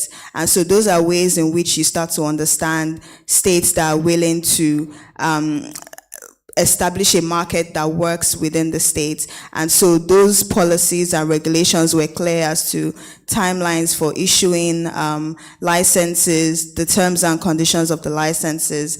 And I believe it was mentioned earlier in terms of tariffs, what is the tariff methodologies that the states intend to put into place. They have the codified laws. What are the regulations? What are the tariff methodologies? What is the investment climate going to be in the states? So those are the things in terms of assessing states.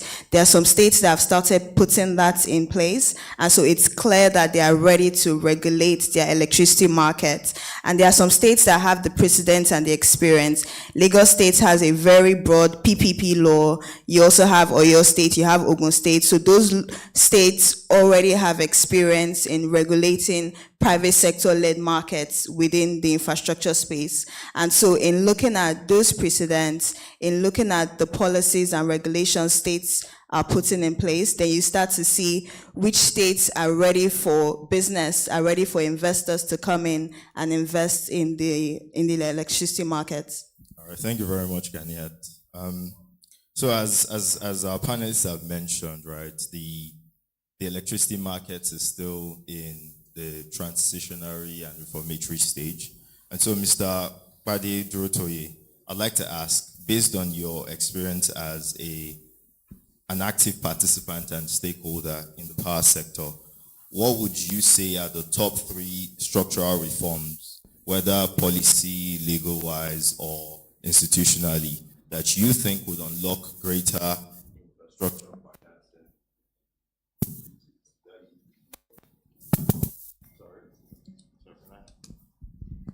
Yes, thank you. So what are the top 3 structural reforms that you think would unlock greater infrastructure financing in state electricity markets? Well, thank you very much. Thank you very much, and good morning, everyone. Many years ago, I don't know how many people remember, there used to be a TV program. It was like a comedy of a business school, a Nigerian business school, and there was a trader there, and they had asked him about the 3 conditions to have a successful business, and he said the first, na money. The second, na money. And the third, oh God, na money. To attract investment is the same thing. The returns must be assured, and they must be assured in the present and in the future. And the good news about what we're doing today is we've been doing this well enough now that the answers are now clear in front of all of us. What do we need to do to be able to assure the investors that they're not crazy? One of the greatest signs, perhaps the biggest one, there are many signs that we all use to assess the state of our grid electricity supply, how bad it is. But for me, of late, what I've been telling everybody is it's the only sector that doesn't have foreign participation, with 1 or 2 exceptions, and I am one of those exceptions, and Edu over here is the other one. Had it not been for the JMGs of this world, we would all be in darkness. So at any point in time, 45,000 megawatts or 50,000 megawatts, somewhere between 45 and 50,000 megawatts of electricity is being consumed in Nigeria every day, every moment. Most people forget that. People think it's 4,000. But unfortunately, the tail is wagging the dog. The 4,000 that is grid generated is shaping our perception of what is happening in the country, and is making us ask questions that the answer is wrong, which is there, can we afford it? We're already affording 40,000 megawatts at 900 naira per kilowatt hour. We already afford it. We're spending $10 billion a year. So the question, unfortunately, the way most people look at it is, what do I need to do to leave that 45,000 megawatts to continue to spend $10 billion and then provide electricity for people who don't have work? So we want to be a country where people who don't have work and income can afford electricity. And unfortunately, those dynamics make things not work right. So it makes us ask the wrong questions. So the way I've looked at it and the way we've been framing it in the organization that I work in is we've changed our mantra. And the mantra is, how do we make the Nigerian grid power sector attractive to foreign investment? And the first one is the tariff structure needs to change, which we've all agreed. And I was overjoyed to hear the commissioner talking about a tiered electricity pricing structure, which is used everywhere. And, the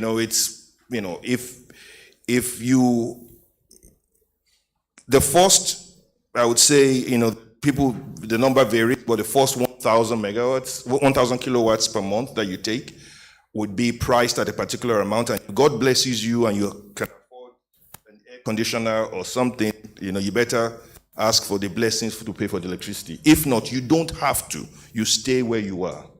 Okay. And we will be able to do that in such a way that the final 2 points of it will address the manufacturing and heavy consumer sectors, and they'll be floating. And the reason why I use the word floating is they will not be fixed, they will be pegged to something where the price moves every day to take care of things like inflation and exchange rates. That's the first one. The second one is, I worry a lot about the messaging that we believe that the existing infrastructure is sufficiently broken and we can leave it like that and start building new ones. Unfortunately, we have to fix what is there today. The balance sheet of the sector is broken right now. And if we don't fix that balance sheet, we will not be able to attract investors to come in. Fixing that balance sheet, luckily for us, we don't have to, think too hard on how we're going to do it. There are examples around the world where industries have been reset from scratch. It's going to require CBN and Treasury activity to fix those. And then the third one, which we don't like hearing, but unfortunately we're going to need to do it, is we're going to need to give guarantees. We need to give guarantees. We're going to need to give guarantees to the people who come first. And those guarantees, they're going to be cheaper than us attempting to finance those things ourselves. But without it, we will continue to see what we're seeing today. And I'm really happy for you, but GMG will continue to sell more and more generators. As will your competitors, But to kind of close, let me just point out to you that most of us don't understand the size of the gap we need to close. When the publisher said he's not sure that in his lifetime, we will see sustainable electricity, many people said no. Of course, hope is what we sell the most in Nigeria. But let's understand this. First of all, we have to remove the 40,000 megawatts of centrally generated electricity and replace that by the grid. Okay, and then we get to 40,000. Where we're going, if you look at it to say South Africa, for their population of 60 million, has 60,000 megawatts is not enough for them. So if you just drew that line, we need to get to 240,000 megawatts. Okay, that's where we should be going. But their GDP is not even where they want it to be. So we are going from 4,000 megawatts to something like 300,000 megawatts. This is what we should be aspiring for. Not solar on my roof. That's not the game.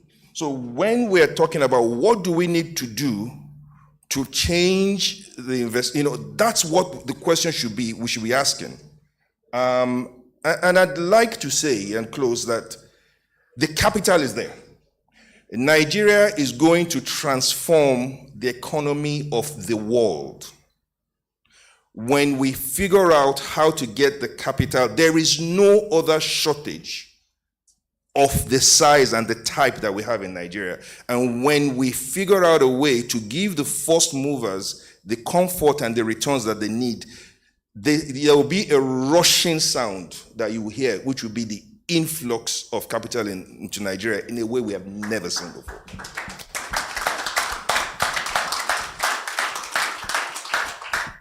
Thank you very much, Mr. Dorotoye.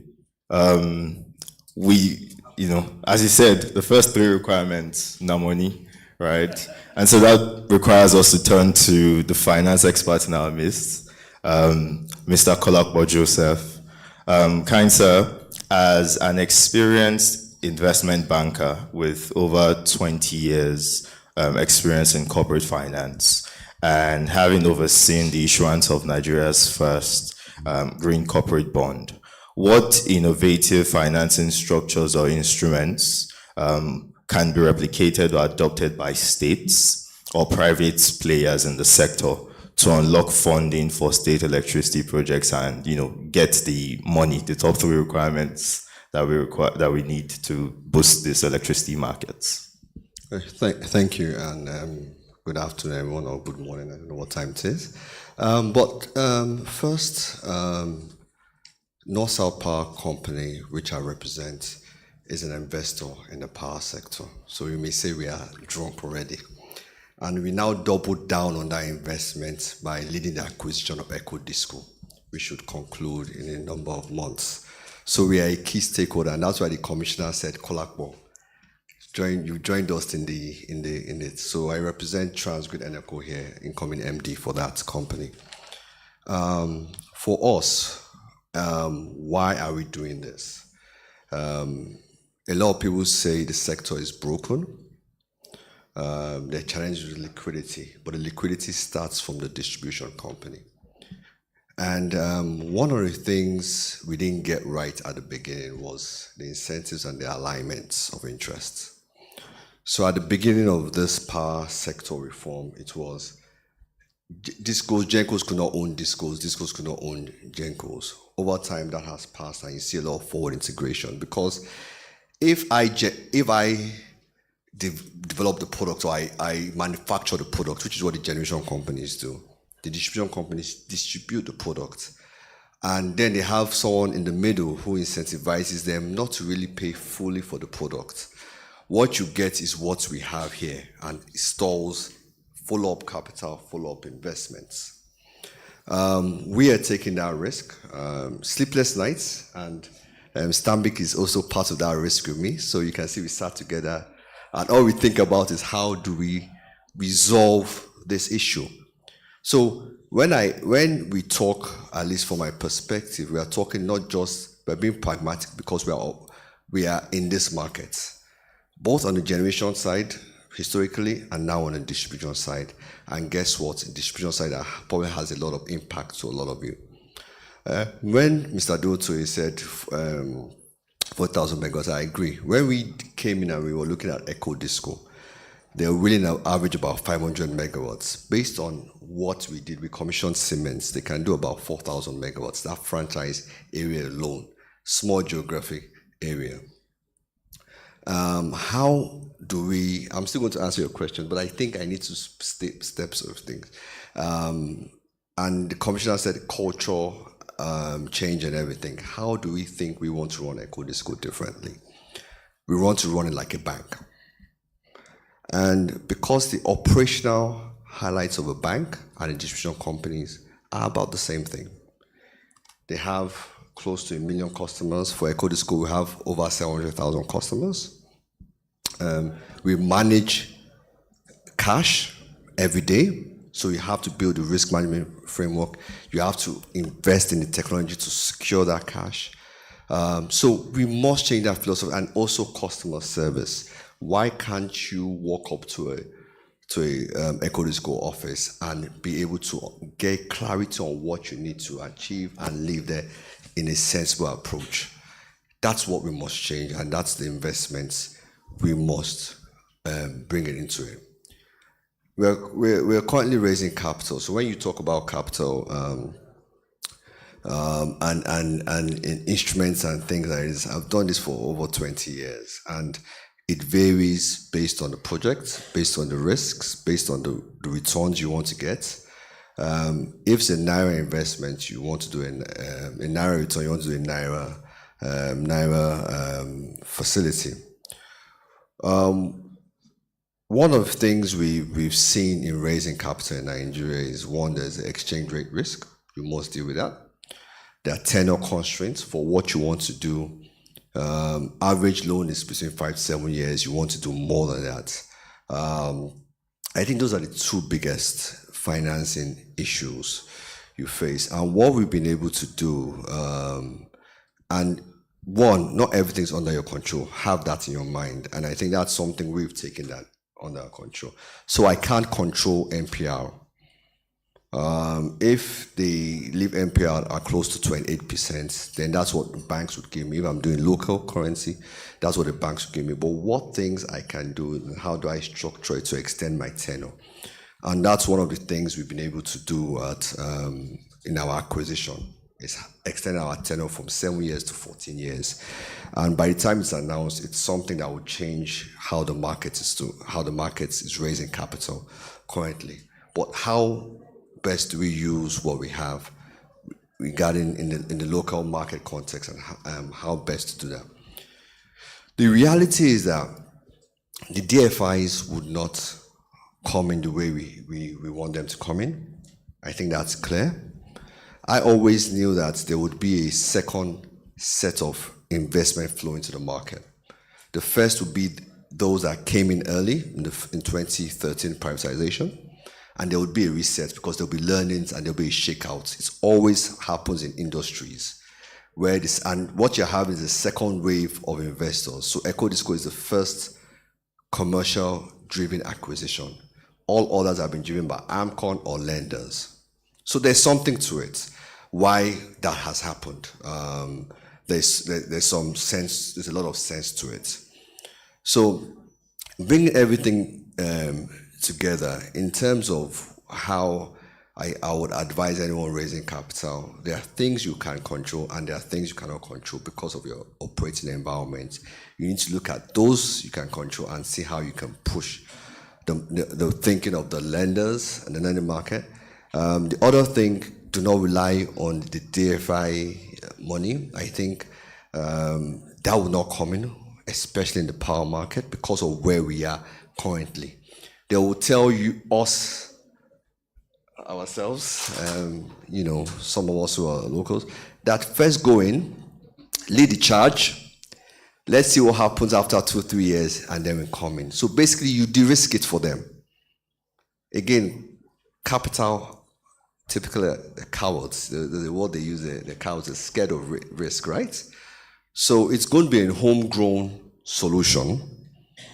It's going to be people who believe it's a mission beyond the returns. There will be some risk, but it's a mission, and that mission has some risk but has significant upside, and that's where we play and we believe in, and that's what we're able to do. And it's important to put it, North-South Power has always set the bar on how we want to raise finance. When we did the first, I'm happy you said the first green infrastructure bond. We opened up the markets to because nobody knew about the power market then. And that's true. This was about 5-6 years ago. You only knew what you read in the papers, but now there are credit rating reports on power companies and there are listed power companies. Before then, it wasn't that way. So again, Transgrid and ECO, which is acquiring ECO the school, will lead it. How we're going to change Eco Disco, and we are mission driven. We have built the right partnerships in terms of capital providers in driving this narrative. We understand what it takes. We've been in the sector for 10 years. We know everything, what the issues are, so we understand it, and therefore we will deploy capital into that, and we are happy that we've been able to convince some of our capital providers to support us. So there's a track record, obviously. So you need to have that. Thank you. All right, thank you very much, sir. So it would appear that a recurring theme from the responses is the existence of a deficit, right, and constant losses as a result of this deficit, which would also suggest that if we're going to go into the next stage, there's a need for modern, efficient infrastructure to be in place at, even at the state level, for investors to be more incentivized to deploy capital, right? And so, Mr. Olugbenjo, the question goes to you. How would you evaluate a state's institutional and technical capacity, either in terms of grid readiness, efficiency, agency coordination, etc., before you deploy capital into such a state? And in answering that, maybe you could suggest what actions, state governments could take to further present themselves as being technically and operationally capable for the deployment of capital and establishment of projects. Yeah, thank you very much. I think that's a loaded question. Ultimately, in making any investments, you assess whether, from a fund perspective, because I represent an infrastructure fund, you look at two items that are quite sacrosanct. Is there a return for your investors? And in our case, is there an impact story? Okay.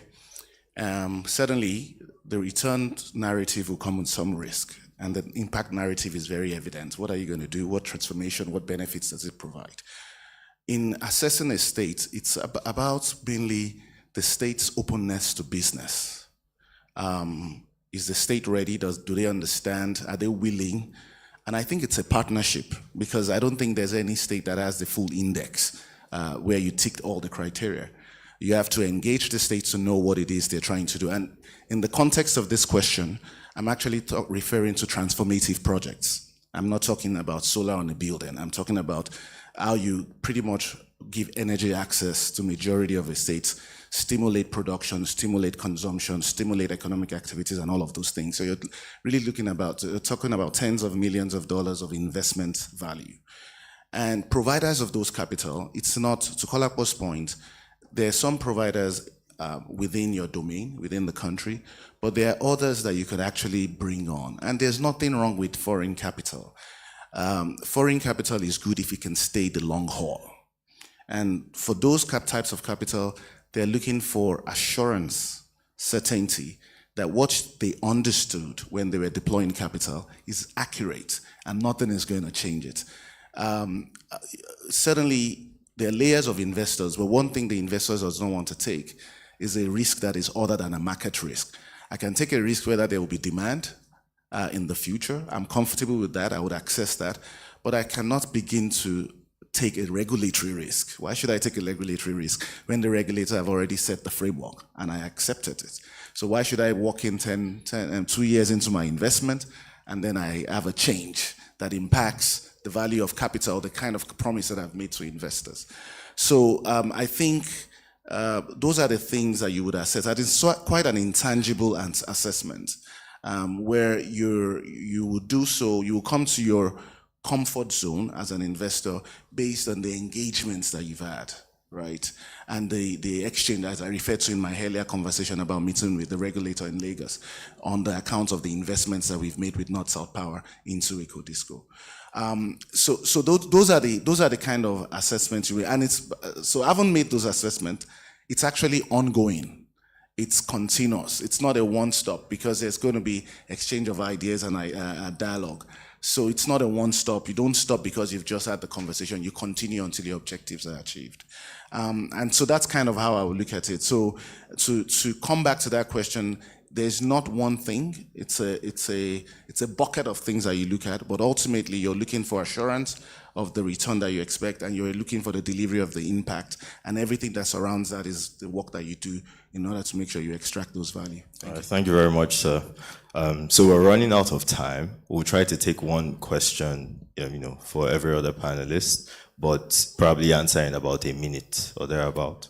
So for Mr. Kolapo, Joseph, how do you reckon that states can build, credible project pipelines and attract technical partners, especially in areas of like greenfield infrastructure where, as you had mentioned earlier, sometimes the data might not be there? I think the first thing states need to do is collaborate with the DISCOs. Because the DISCOs, and I think Mr. Dutu said, you have to first build what you have. The DISCOs have that data. So let's even get them to be able to provide that data. And I think the commissioner said that, provide it upfront. And therefore, because once you have data, you're able to see, okay, this is the demand, this is the supply gap, and then investments can go into that area. But one of the things that must be done is that it's done in a way that you're not robbing Peter to satisfy Paul. I don't know how to explain, but it's done in a way that the existing players and the new players, they have an even board of even rules. So it's very clear on what basis they are coming in and what needs to be done. But I think clearly data is the first thing. Collaboration with existing DISCOs to get that data and build up on that data. All right, thank you very much, sir. Ganiya, to get the benefit of your legal expertise, how, based on your experience and using the Lagos electricity market as your case study, what key regulatory concerns do you see deterring private investment in these subnational markets as we go forward? Yes, so the first thing, which goes to what Mr. Durotoye had mentioned, is in respect to the level of government support that remain in the markets, in the state electricity markets. For instance, using Lagos State as an example, under the Lagos State PPP laws, Lagos State doesn't issue guarantees for PPP projects. They can provide letters of support. And so does Lagos State intend to follow this path in relation to developing the electricity market. Looking beyond institutional investors such as Stanbic, if we are looking to attract private capital, these private investors have historically relied on the federal government issuing guarantees, which they haven't typically issued those, apart from very limited projects. They've had to rely on the federal government, and now we're telling foreign investors, you're relying on a state's IGR. And so some investors might be a bit hesitant to go into the market. I think Lagos State has created a precedent as a very vibrant economy, but there are some other states that wouldn't have the benefits of that. And so it would definitely be a concern for investors. And one other thing to mention is in relation to even the regulatory overlap. So when we look at the Electricity Act, we see that, okay, once a state establishes a state electricity market, there's a transition from NERC to the State Electricity Regulatory Commission. But then the Electricity Act still goes further to say, if there's any activities within that state that relies on the national grid, if there's any interstate activities or any cross-border activities, NERC still has the regulatory authority. And so let's say I'm an investor, I start to think, does that mean if I want to conduct or invest in a project in Lagos State, if the project relies on national grid and relies on maybe a state grid, does that mean I need to be licensed by both NERC and the Lagos State Regulatory Authority? And so there are some jurisdictional uncertainties that still need to be clarified. And I think, like we'd spoken about earlier, investors are looking at what is the institutional framework and precedent within the states.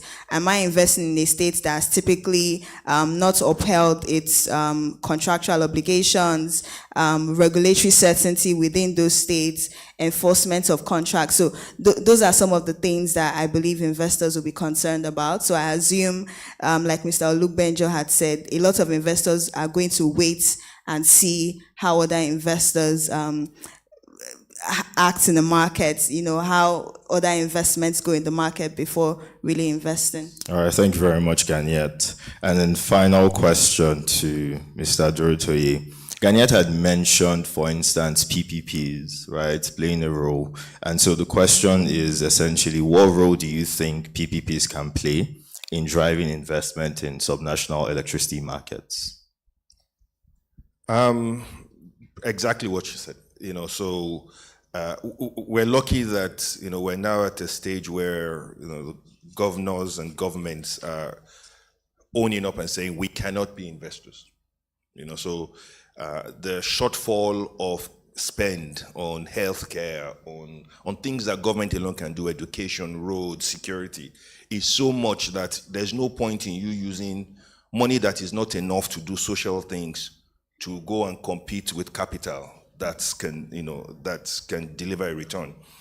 But what PPP would need to change in the way we look at it. So, the commissioner did mention, the states being willing to help, by capitalizing some of their own contributions. But that would be nice, but it's not even going to really be what they really want. It's really around the stability of the business environment. Okay, if the regulators change their posture from policeman to chief investor officer, investment officer, transparency, clarity, the things that investors need for states to provide such that you can evaluate properly your risk. Investors don't need our money. They need our market. They know how to do it well, but they need it to be stable. And if there's anything you want to do with the little money you have, go ahead and give guarantees, which on a risk-adjusted basis will cover a lot. So when you look at the default risks, and like Dolu said, what you're going to be wanting to guarantee is not the investment itself that people know how to assess. Are you going to change your mind on your tariff structure? Are you going to change your mind on your repatriation structure? Are you going to change your mind on your foreign exchange, mechanisms? If you do any of those things, it messes up my investment. I'm going to need a guarantee. But collections, leave that one for me. Uptime, leave that one for me. We know how to do it. But the ones we don't know how to do are, one day you will say, I'm going to do this, and 4 years later, somebody else comes and says, we're not doing that again, we're changing. And that is what is going to make people scared. So we need to find, that is the primary area that we're going to need, the government's participation to support investments. Thank you very much. Please, a round of applause for every panelist here. Thank you all for your time. Thank you for your expertise and for the benefit of your experience. I'm not sure that we have the time to take questions from the audience, and so I would hand over the conch back to the host. Thank you. Thank you so much.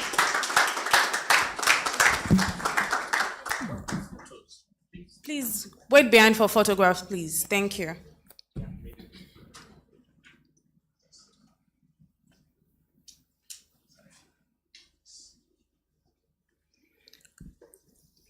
All right, while we'll take the photograph, please, quick announcement, please subscribe to BusinessDay's channel. We have curated content, and also we cover business stories, and you'll be seeing, yes, it's already up on your screen. So please just grab your phone and scan the QR code and be a part of the conversation. Please scan the QR code and subscribe to our channel so you could be a part of the conversation. Also, like to provide you additional value. So Business Day Premium is one of our offerings where we are bringing to you trusted insights, exclusive interviews. We also have expert opinions, deep research, and full access to our e-paper. That's also something we'd like to get your own feedback. So there's a form that you got at the registration desk. We'd like you to please fill those forms so we can have access to you and offer you value-driven opportunities through our newsletter and premium platform. Thank you. All right, right now we'll be going to our second and final session, and this session will be all about state versus federal roles and defining clear boundaries in Nigeria's electricity. And on this panel, we've got the chairman of the Enugu Electricity Regulatory Commission, Mr. Chijioke Okonkwo, and he'll be joining us virtually. Please put your hands together for him so he feels us even while we're here. Also on this panel, we have the CEO of Azura Power West Africa, Engineer Edu Okeke. Please put your hands together for him as he comes up. We can do better with the applause, please. Thank you very much. Also joining us on this panel is the Deputy Managing Partner at Olaniun Ajayi LP, Mr. Wolemi Eson. Please put your hands together as he comes up to the seat. And still joining us on this panel is the Country Manager at Empower Nigeria, Robo Igbo. I hope I got that correctly. Please put your hands together for the Country Manager. And also joining us on this panel is the Commissioner for Legal, Licensing and Compliance at the NERC, Mr. Dafe Ekpeneye. Akpeneye, please put your hands together for him as he comes. He's actually joining us virtually today. And moderating this panel is the head of the Energy Desk at Business Day, Dipo Oladende. Please put your hands together for him as he comes up.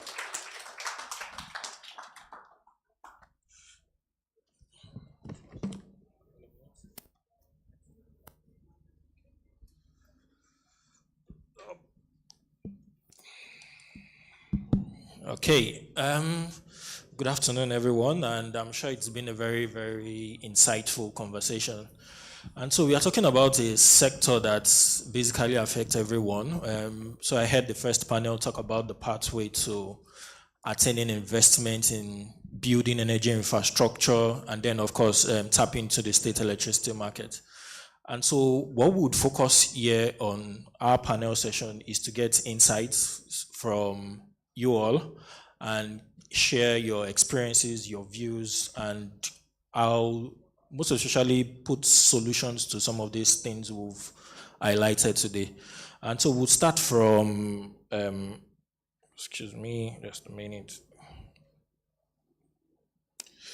Yeah, so I just wanted to, so can we, Mr. Daffy, can you hear us? Good afternoon, everybody. I can hear you. Oh, Can you okay. hear me? So we'd like to start with you.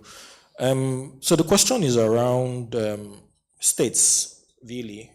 So we have close to about 7 states who have gotten permission to start regulating their own states' electricity markets. So what role is NEC playing in terms of making sure that there is harmonization, first of all, and there is a reduction in uncertainty. So everyone is not doing. So we are all working towards one goal, and there is no chaos in terms of what each and every state is doing. Okay, thank you very much. And apologies for not being there in person.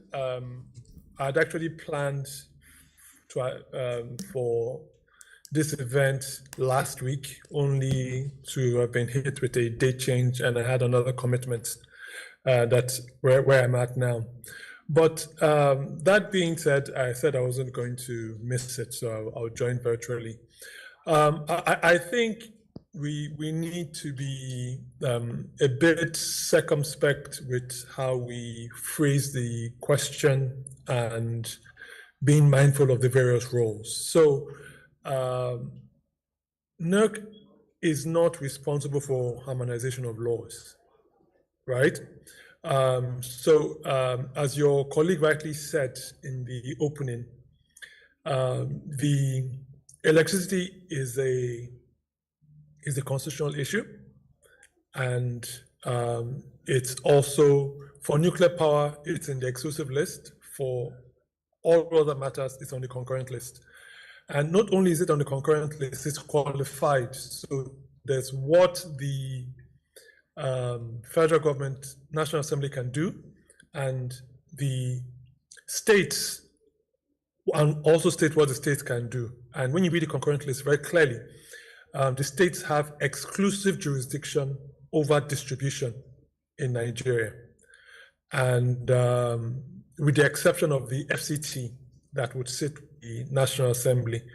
So with this move towards awakening decentralization, because decentralization has always existed in all our constitutions from 1979, 1999, and the recent amendment. The Electricity Act only makes room for orderly transition. So in the EA and the Electricity Act, when the states meet the requirement, the Commission is meant to exercise those mandates of, one, issuing an order mandating the utility to incorporate a subsidiary and take certain steps, and thereafter full regulatory mandates will be transferred to the state, so the state becomes responsible. On the issue of harmonization, it now boils down to the states in the lawmaking process to ensure that they put in place pieces of legislation that are fit for purpose. I would have wished and prayed that we had done what we did and what the Indians did, whereby they have the same framework whereby they operate constitutional decentralization, but they only have one law, which is the Electricity Act of India that everybody operates out of, and the regions derive their powers from that, and they operate. But we're where we are, and we don't have the legal powers to do so, but as being a key stakeholders, we've had engagements to various working groups and ensure that best practice has been offered to the states. And so far, from what we've seen, the laws are not uniform, but they appear to be fit for purpose. But besides being fit for purpose, we need the political will and the other things that make the laws work. Laws just don't make themselves work. It's the people behind the laws that have to do what's right to make it work. And you can use traffic as an example. Nigeria's traffic laws are similar to what you would have in the United States or the UK, but what you see on our roads, it's not the same thing. Okay, thank you very much.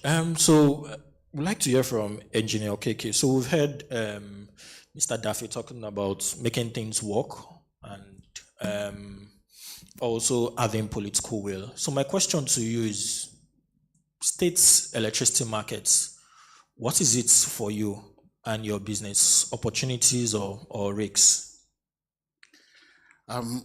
Thank you. That's a question. It's very difficult to answer as of today because we still don't know what is, for us as existing generating companies, we are still watching what states are doing. But if I look at the practical aspect of it, I am going from being regulated by one regulator to potentially being regulated by 37 regulators. I don't know whether that is an opportunity or a risk to me. It's unfortunate that the commissioner for Energy Lagos State has left because I have a critique of the Electricity Act of 2023. I think it's an act created, it's kind of throwing away the child with the bathwater. We know we've had problems in the electricity sector for some time. Do I think that it's for states to regulate everything? I don't think so.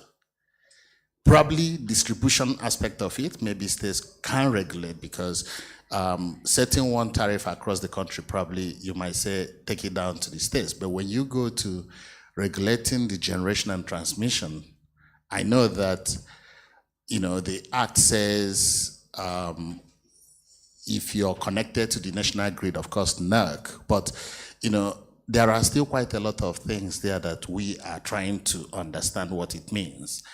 But let me share a discussion I had with a senior official of one of the states some time ago, and he told me, he said, look, that they are going to regulate the market in such that they have abundance of gas.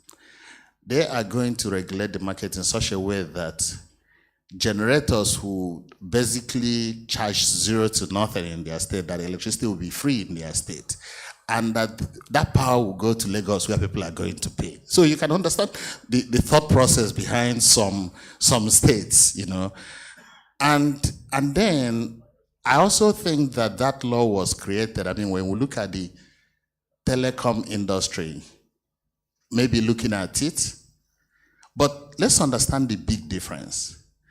You can put up a mast here and transmit signal to people around here. Electricity is not like that. It must flow.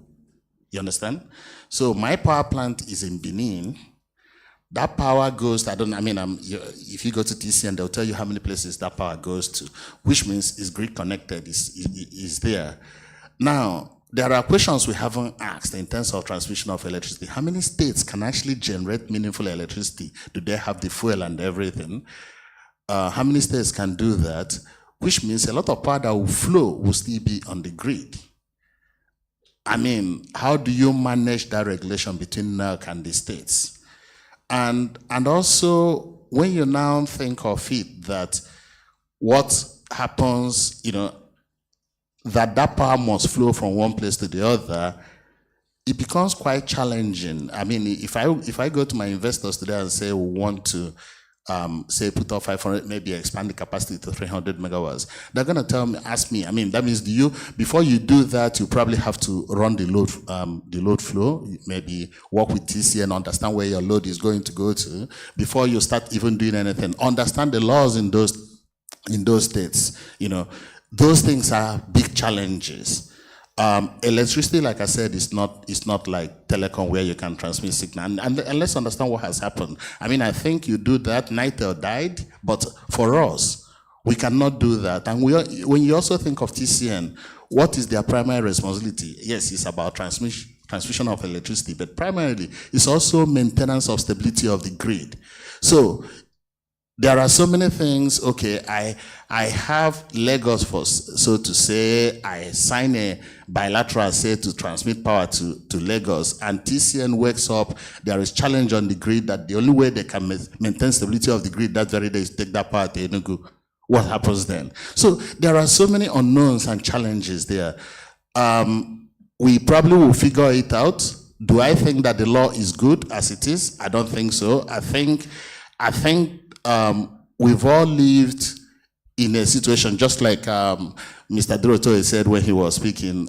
You will have about 40,000 megawatts out there. Every one of us has been a generator, distributor, and transmitter, and we are now trying to formalize it by getting the states, maybe aggregate small portions. I think that the law as it is today, probably the only state it favors is Lagos, because it's only in Lagos you can meaningfully install a very big power plant.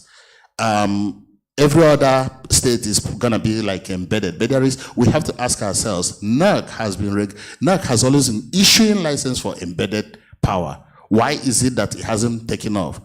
We haven't asked ourselves that question because of the cost. The smaller the power plant, the higher the cost of production from that power plant. That's the reality. So in a nutshell, I wouldn't call it a risk. I wouldn't call it an opportunity, but we see quite a lot of red flags coming out from there, and we are still watching to see what states are doing and comparing to what NERC has done in the last few years to see where it puts us in the future. Thank you. Thank you. Let's give him a round of applause. Okay, so Chinye, I mean, you're a lawyer and you've heard a lot of concerns that the previous speaker have raised. What would be your advice to states in terms of how to set up their own state electricity markets? He also raised concerns about some red flags as well, which he thought would not. I mean, you can't be getting more than, now basically a GENCO will be dealing with more than one regulator, dealing with a lot of regulators at the same time. So how can states position themselves in order to be effective and efficient in this new era of state electricity market?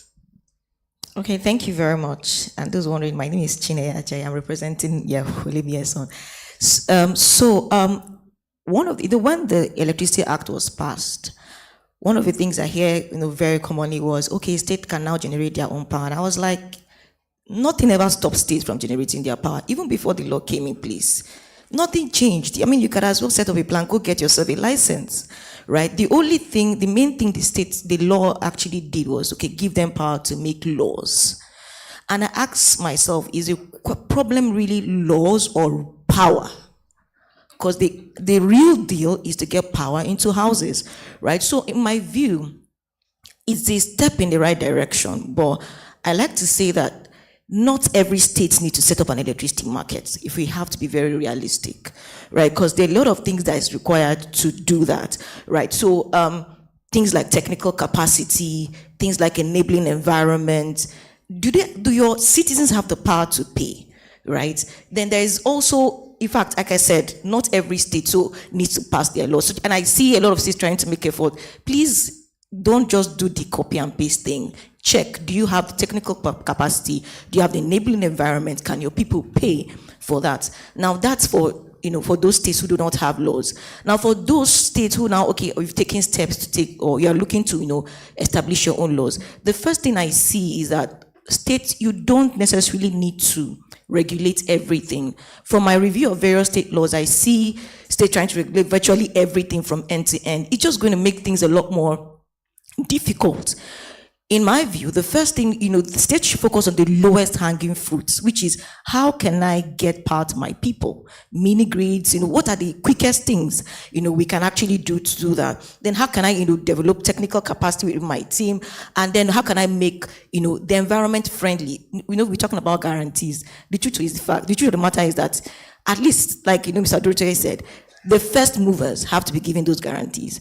Then by the time the market now gets really comfortable and balanced, then others are coming in, may not necessarily need those guarantees. But for those first few, first movers, that has to be considered. So in terms of the contradictions, now there are a couple of them in the Electricity Act, particularly one that Mr. Edu just mentioned in terms of power, grid plants rather that are connected to the grid should be regulated by NEC.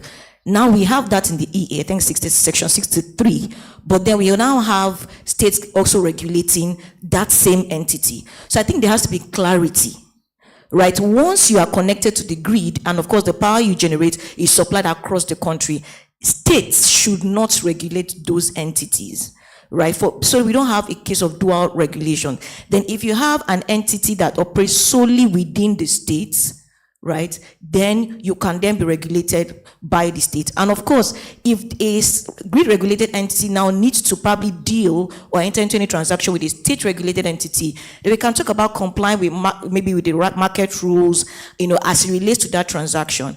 A very critical one is also interstate.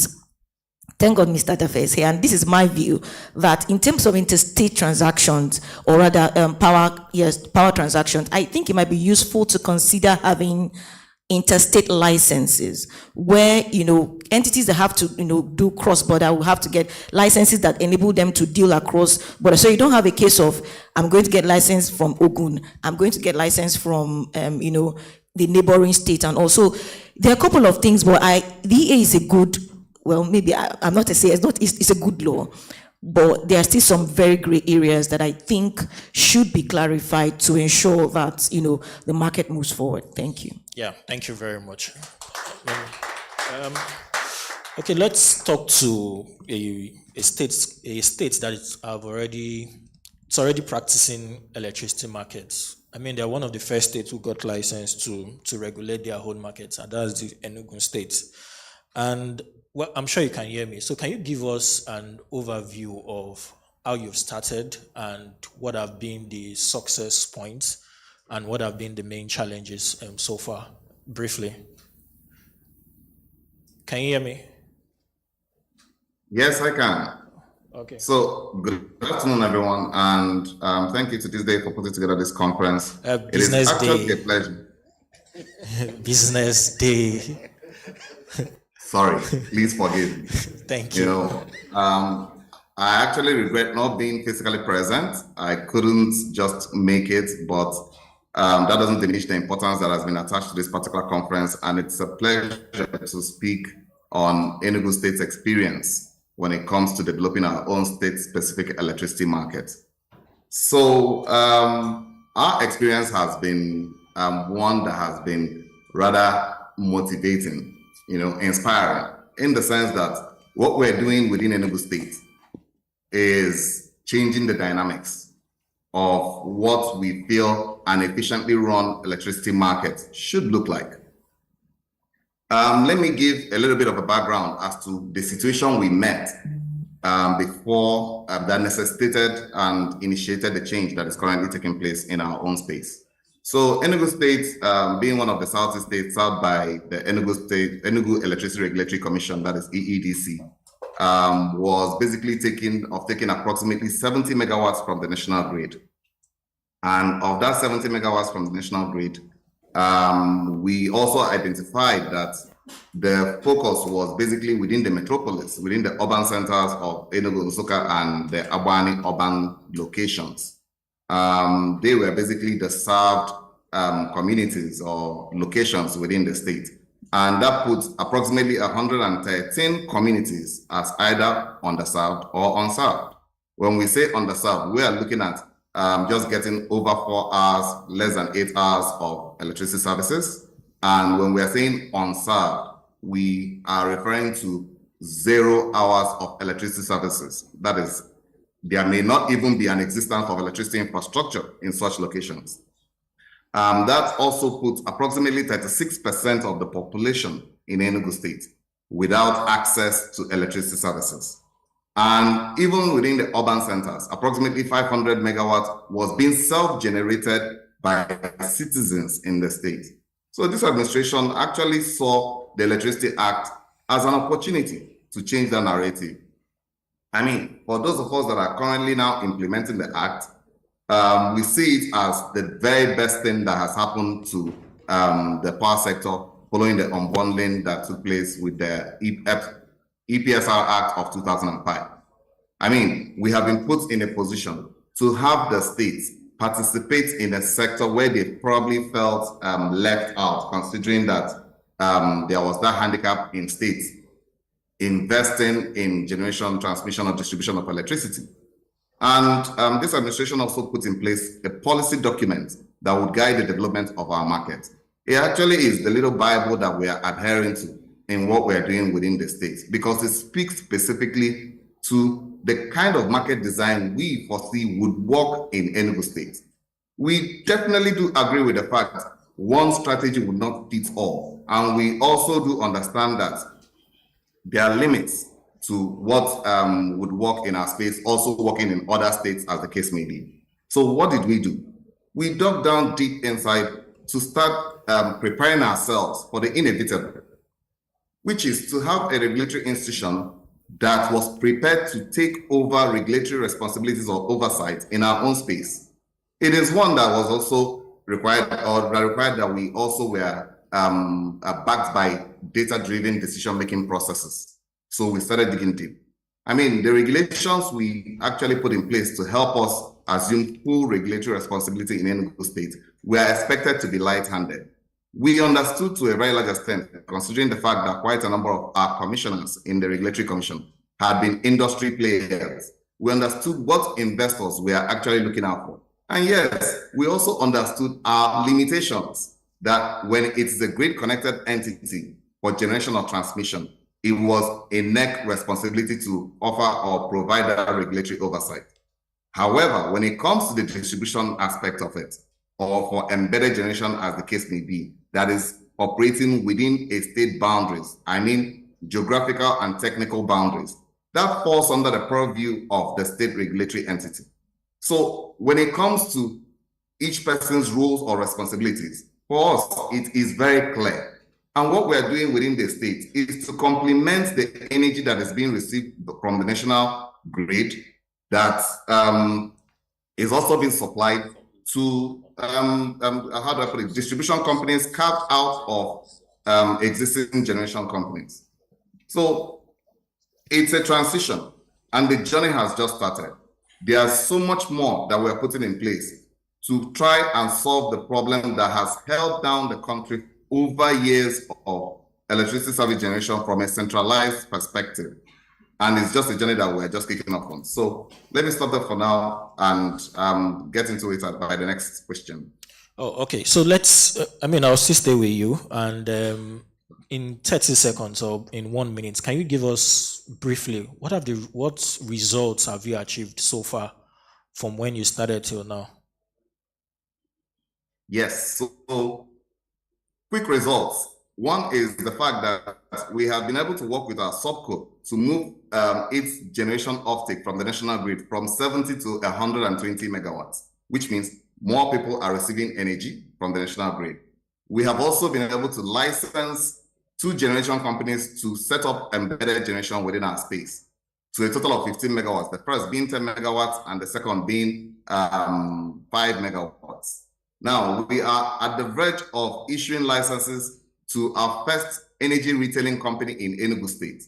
And I must say that by October last year, just after our assumption of full control, the first mini grid was actually operationalized, commissioned for operation, active operation in a small rural community known as Nome for 100 kilowatts at peak. Now, I must say that quite a number of investors are also coming in to see or take advantage of the opportunities that we are putting in place for, like Edu said, small generation capacities. And it will relieve our citizens from basically self-generating at cost that is over and beyond what they should actually be paying if somebody who was a professional in delivering that energy services was able to do so for them. So in a nutshell, we like to say that Enugu has become a business center for potential investors to come in and set up their businesses in such a way that there is guaranteed return on investment, because we expect that contracts are going to be effective. We are also expecting that they will adopt the willing buyer, willing seller commercial arrangement to put in place their agreements. And yes, we have a committed government that is willing to support private sector developers in coming into the state to set up their operations. And it is backed by law. Everything we're doing is backed by the Enugu State electricity law. Okay, thank you very much. Fantastic. So let's move to Mr. Robo, Empower Nigeria, right? Yeah, so, I mean, we've heard a lot of people talk about having their own solar system. So the question is, what role would renewable electricity play in this era of state electricity markets? If, for instance, everybody in this room is already self-generating, everybody is on solar, everybody is in one way or the other providing their own state electricity, providing their own electricity for themselves, can renewable electricity play a bigger role in this current era of state electricity market? Yeah, thank you very much for the question. Thanks, BusinessDay, for the invitation. And to just give you a quick introduction to Empower New Energy, we are a Norwegian-based, African-focused impact investor. We invest in renewable projects, across Africa, particularly for the, C&I space, right? We're very active in Nigeria. We've done over 7 projects in Nigeria. Over the last 3 years, we invested over $35 million in these projects, over 20 megawatts of solar and 20 megawatts, of battery storage. Yes, so we see the growth of solar, particularly, both residential, and commercial, right? And for us as investors, our focus really on the commercial and industrial space. And I think parts, of the challenge, I see, in that sector is because of affordability, right? So that's why our business model actually is a PPA structure where we finance projects, over 10, 15, 20 years, PPA, contracts, and the off-taker, they pay over the lifespan, of that contract. And talking about, how solar, renewable energy can be part of this, state electricity, market. Already, as a nation, right, we already have a policy that says that we should have 36%, of our energy should come from renewable energy by 2030, right? And I think by 2025, it should be around, 23%. We know if you add hydro, we are around 40%, 20% now, right? If you remove hydro, solar is really less than 1%. Maybe 0.6%, right? So there's a lot of potential for solar. And again, solar PV is actually the cheapest source of power right now, right? Solar could be cheaper than even fossil fuel, even the grid, right? So a client was surprised yesterday when we gave him an indicative offer, and he was surprised with what he saw. So I think with the cost of solar being very, very low, right, and also with our commitment energy, it is very critical that the state governments, they look at, they can incorporate, solar into this. And I think one good way to do that, right, is to have, feed-in tariffs.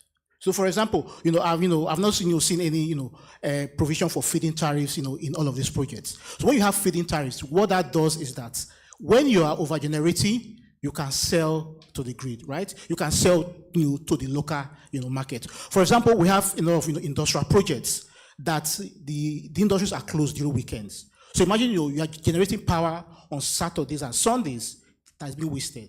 But if we have feed-in tariffs, that could help to distribute in the locality, and also help to reduce the cost for the solar companies. Okay, thank you very much. So we'll go back to Engineer Daffy. I have two in one question. So the first question would be on, you've been a regulator for a while. And are there lessons you would want to give to states on pitfalls to avoid, or things you think they should pay attention to in terms of how they start this new era of states' electricity markets? That's the first one. And the second one is, Che also talked about it as well, a lot of concern about the state electricity markets, the law itself, and some have noticed some gaps. I'd like you to speak to some of those gaps and then also talk about pitfalls you would want states to address. Okay, thank you very much. When last I checked, I'm a lawyer and I'm still a lawyer. I'm not an engineer. Oh, sorry. Okay, that's fine. So looking back, right? Pitfalls. So let's start with the pitfalls. I think we live in a society, I think one of our biggest peeves as Nigerians is we hate to make mistakes. I don't know if it's because of the religious or, everybody wants to be the head and not the tail, everybody believes, but mistakes are good. right? Because if you don't try stuff, right, you can't learn so you must make your mistakes. Everybody in that room that walks about, right? As children, we all learned to walk, and and you fail several times before you perfected how to walk. And that is how we all developed our own distinguished gaits. So they shouldn't be afraid of making mistakes. NERC as an institution, we've gone through different iterations, and we've made our mistakes, and we've learned from our mistakes, right? But the problem is they shouldn't repeat mistakes of the past. So the state institutions should learn from the mistakes of the past and build upon them, and not repeat them. No institution is perfect. And in doing that, you will find out what works for your respective jurisdictions, and the various steps you need to take. The other question you asked was, what was the other question again? Gaps in states' electricity market. The Electricity Act itself. Okay, good. So I raised my hand when Mr. Edu Okeke was speaking about fears and gaps. I think as Nigerians, we like to be overly prescriptive. That is why every 4 years our constitution is always being looked at. We want laws that envisage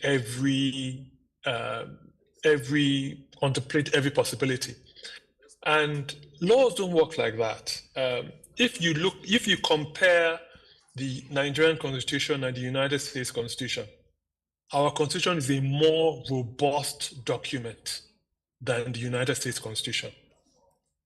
The United States Constitution has been amended fewer times than our Constitution has been amended. You understand? So it's not really laws per se, right? And I use this as a typical example. Nigeria is the only jurisdiction that I know that I discuss with an Uber or Bolt driver, whether they will tell me whether to use the app, let's go offline, or they will discuss rates with me, right? It's not a law thing, right? It's a mindset. It's a mindset thing. I think the Electricity Act is a big paradigm shift from where we're coming from with the Electric Power Sector Reform Act. And when you read, yes, is it a perfect picture of legislation? No, it's not. But there's no legislation is perfect. But when you juxtapose that with the Constitution of the Federal Republic of Nigeria, where we all take our powers from, I think the Constitution has given clear guidance on the states can do, right? The states do three things, right? And if you read the Constitution, it's clear. It makes reference to power stations established by the state. So Mr. Edu Okeke has, when I was listening to I raised my hand when he was speaking, right? Your power station established by the state, right? You are operating under the auspices of the national grid, right? And you're a grid player. So if you read that schedule, and I would implore everyone seated here to read the schedule to the Constitution, the only thing that was amended was there was a proviso in the concurrent list for states that in the areas not covered by the national grid, and that was taken away, right? And even if you read that, did we really need to do that to achieve what we want to achieve today? No, because the states have always had the powers to have create electricity markets. And if you also read the Constitution, jurisdiction, distribution is the exclusive preserve of states, not the federal government, because the distribution is a local issue, right? And the Constitution made clear emphasis on that by going on to state the definition of what distribution is, not in the general interpretation section, but in the very section itself, where it goes on to state that distribution is the supply from a substation to the ultimate consumer. And that is a proviso that is clearly for the responsibility of the state governments. So if the states haven't been doing it, we can't stop them from doing it now that there's been a push to do it. What we have to do is ensure that the required support, we're able to work as a team to ensure that they do it right, right? And the other issue that comes across when you look at the issue of tariffs is you're going to have the issue of the policy and subsidy support, right? Which is something, I'm not on the policy side, but it's something that on the policy side, we have to agree that this is what needs to be done, right? Only the UK just agreed a 10-year industrialization plan. And one of the things they've stuck into that plan is how they're going to put in place, reduce the bills for industrial customers, right? So those are things we need to look at in our own jurisdiction in Nigeria. You're not going to have any perfect piece of legislation, but within the laws that we have, I think we really learned from the inadequacies of the Electric Power Sector Reform Act before we landed at the Electricity Act. Is it perfect? No, but it sets the framework where if we all behave like adults in the room, we act in a common-sensible manner, it sets the tone for us to take the right decisions to move the sector forward, right? I don't see the issue of an on-grid player falls under the purview of the central regulator, because the central regulator is responsible for the expansion of the national grid, right? So that is the play. So reading the Constitution clearly, the second schedule and the Electricity Act states the various roles of the respective parties, right? Are there things that can be done to the EA? Yes, there are things that can be done to make it a bit better, but we cannot prevent the states from having their own markets, because the states are responsible for the market. Ideally, it is not for us sitting in Abuja to state what Enugu should be paying as a tariff, or what Delta should be paying, or Lagos should be paying, or Kogi should be paying. No, those are local issues that should be handled at a local level. And that's best practice. And let's exercise best practice.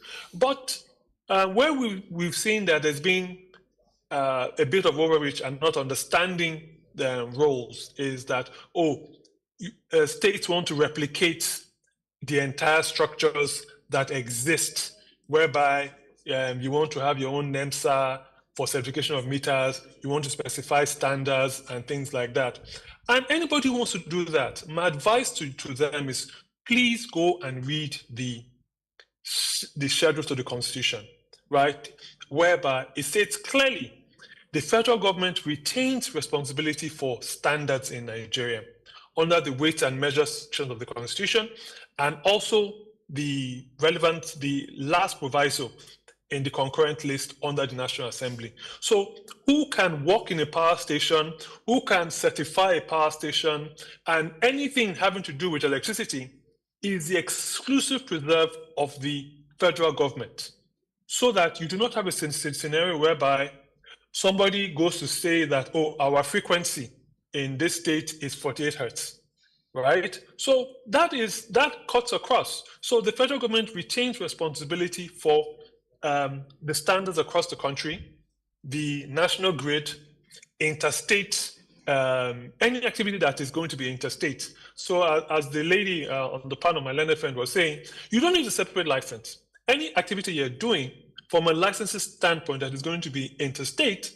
is the exclusive preserve of the federal government. So the way the sector, because we operate in a tiered environment, right?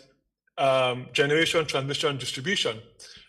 In looking at that relay, right? It all falls down to a local issue, right? So you're going to have regulation of the activity itself, which will now be, what are you doing, right? Am I interstate? Am I on grid, right? That answers the question. But the final passing of that baton, right, to the eventual end-use customer, the state now has a say in what the distribution costs are going to be. So I think let's not overthink the issues. Let's not be too overly sensitive, right? The laws are clear, and if we adopt the right approach, we will interpret them in a manner that achieves the desired objectives for all of us. And mistakes will be made.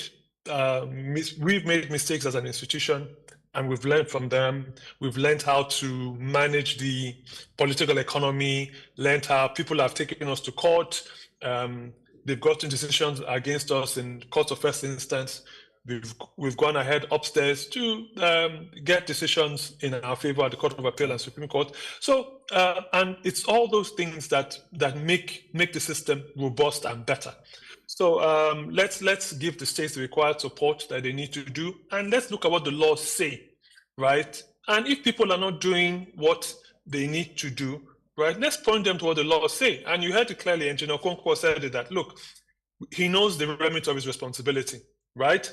This is what Enugu can do, right? And Enugu is not going to approach an on-grid generator in a state and say, oh, you need a license from me, and things like that. And also letting people appreciate best practice on things like licensing. I had a question on the other panel where someone asked, how long will it take for a license to be issued?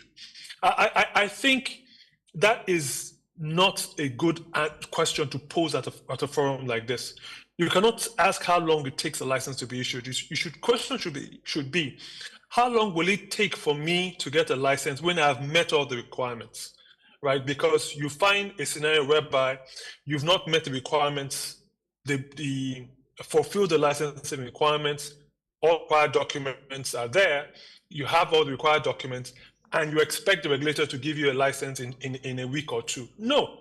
So you need to ensure that, okay, on my part, I have met the requirements. And if you've met the requirements, right, you will get a license. I don't think any regulator wants to regulate darkness. The more players you have, the better it is for you, because we don't produce power. We just set the rules for players to come in and make the sector work.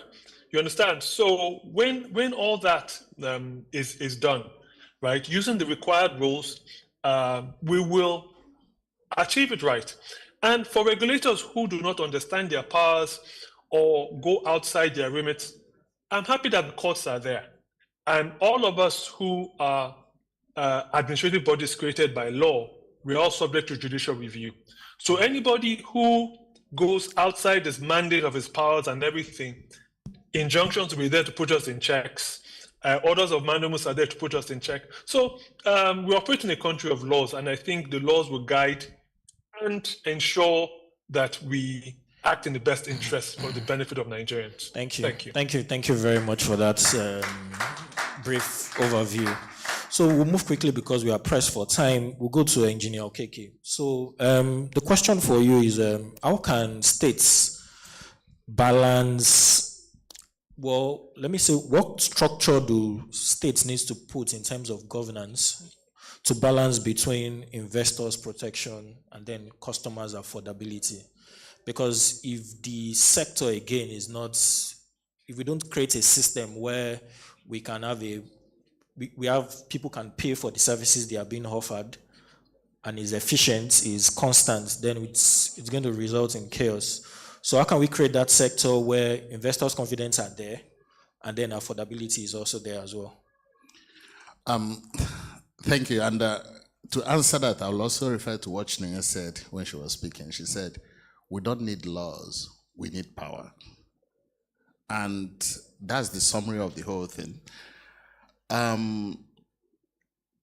Listening to Chijioke and Dafe, like I said, while I'm not a fan of the current Electricity Act, it's the law of the land today, so we have to work with it. But what I'll be telling any state is to focus on making the disco within their area viable. I mean, what the biggest problem we've had in this sector is very simple. The biggest problem we've had is that generators don't have line of sight on how to recover their money. That's why investment is not going into the generating space. Because I issue an invoice for 100 naira to embed, I get paid 40 naira. Where do I get the balance of 60 naira? That's the long and short story of the problem we've had in the power sector for the past few years. You know, until we tackle that and have investment going into the whole sector, nothing will change. So if I think I mentioned this to Dafe once. I said, if it's me, actually, what I would do is to say, what is the, I don't even, first of all, I'm one of those that believe that we shouldn't be regulating the tariff, actually. It should be a market.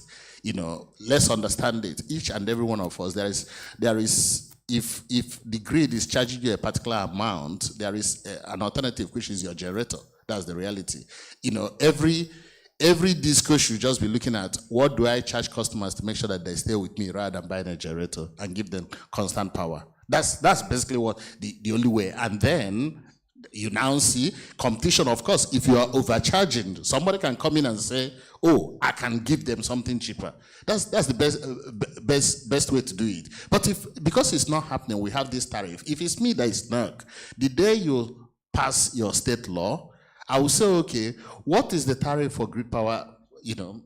Maybe 200 naira. That's it to your state. So it's now for the governor to say, I want to put subsidy in place for my people, or I want them to pay the full bill. And what would the discos do? If Enugu State, if they can recover their money from Enugu State while Delta State is not allowing them to recover their money, they'll just call TCN and say, please don't divert power to Delta again. Please put everything in Enugu.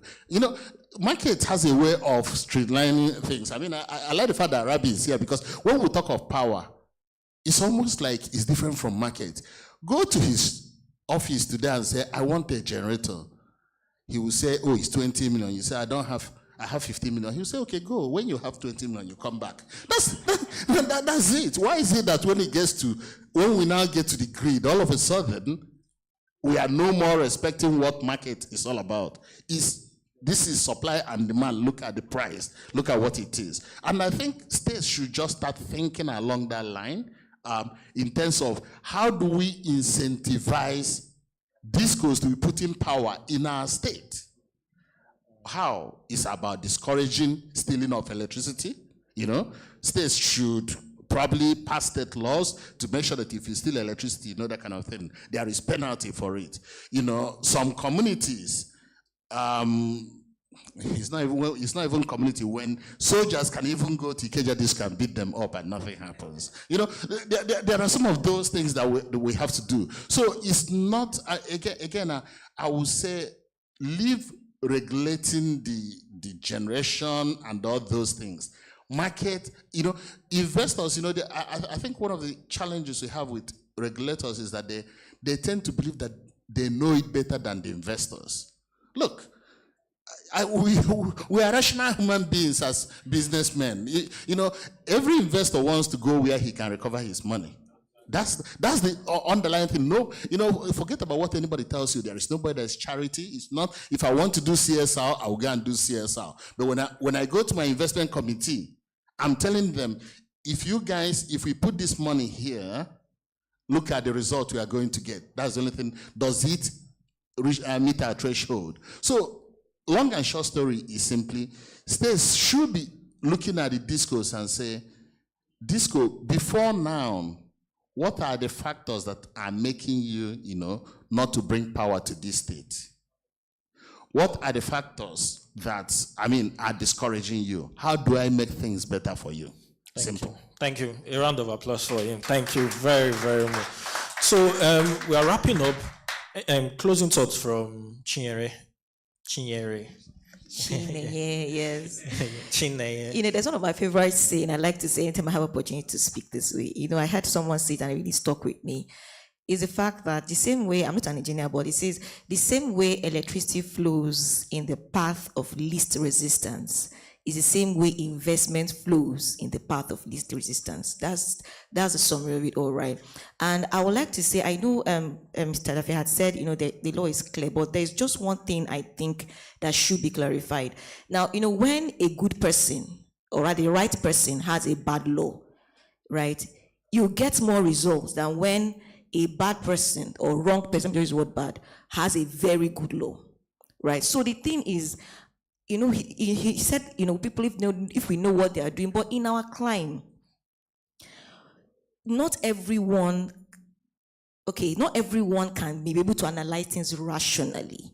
So to the best extent possible, it's always good to have very clear provisions. Not like we'll be prescriptive to put everything in it, but as clear as possible. And one thing I would like to say, particularly on this, because I've had clients that are operating down the grid.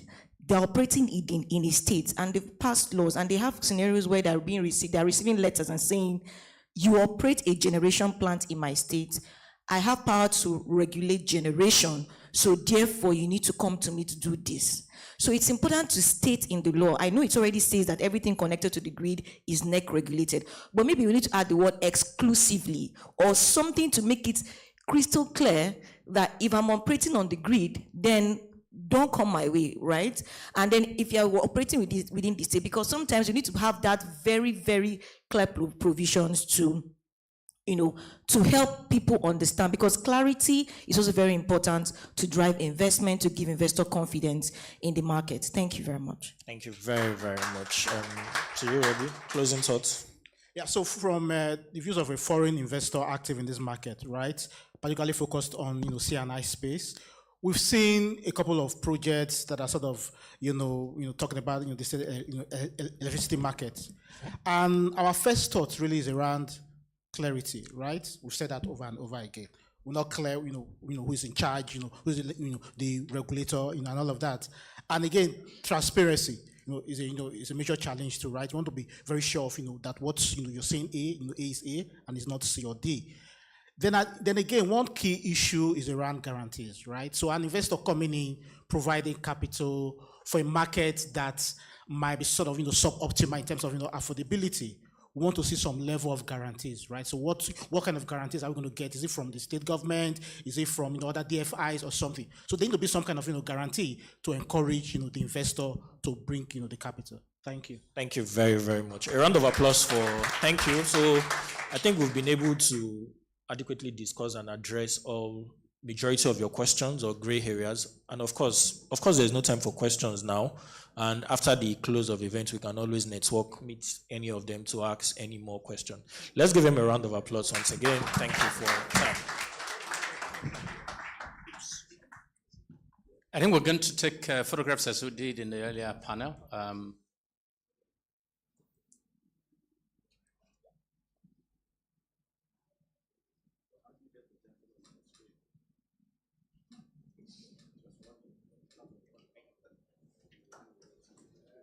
Yes, you can applaud. Thank you very much. We have overstayed our time, but thank you all so much, not just for coming, but staying with us till the very end. It's been a very interesting conversation, opportunity for networking as well. Experience sharing.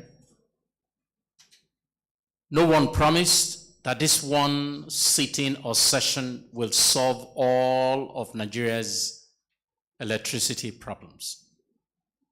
But I think we are clearly taking steps to reaching that goal. Whether you believe it will be attained in your lifetime or not, I think it's good that we're making progress.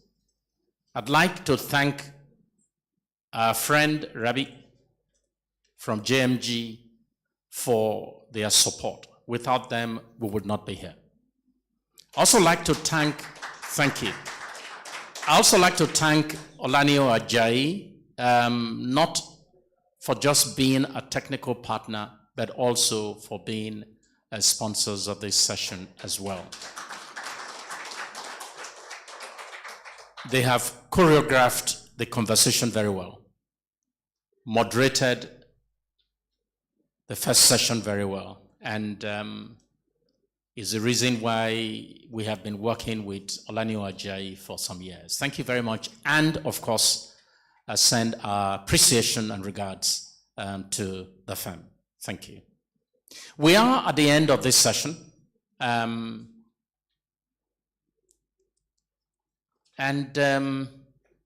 The conversation, I'm sure, will continue, whether informally after we leave here, or perhaps at some other sessions to come. We're looking at a session that will be dedicated to renewables later in the year.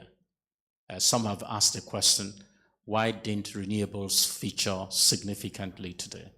We will have an opportunity for that, for those who have a solar panel on their roof, to add a voice to what they are doing. Would like to thank our speakers, Dafe, and of course our commissioner from the chair of the commission in Enugu, and of course Mr. Ogunle, who was here with us this morning. I think I want to end with two appeals. Firstly, we would like to have many more sponsors when we gather again next year. So when we come knocking on your door, please don't keep the door shut, so that it will not be Rabbi alone that ensures that we convene. Secondly, if I don't say this, I don't know whether I will earn my pay at the end of the month.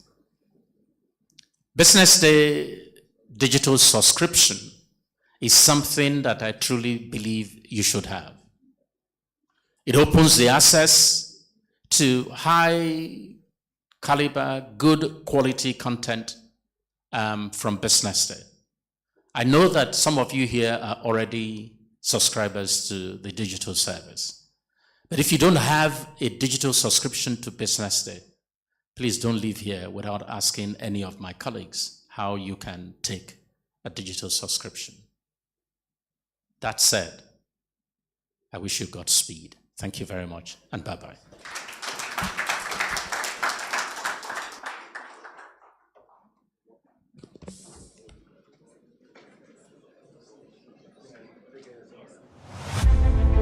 Nigeria is at its turning point, from reform to recovery.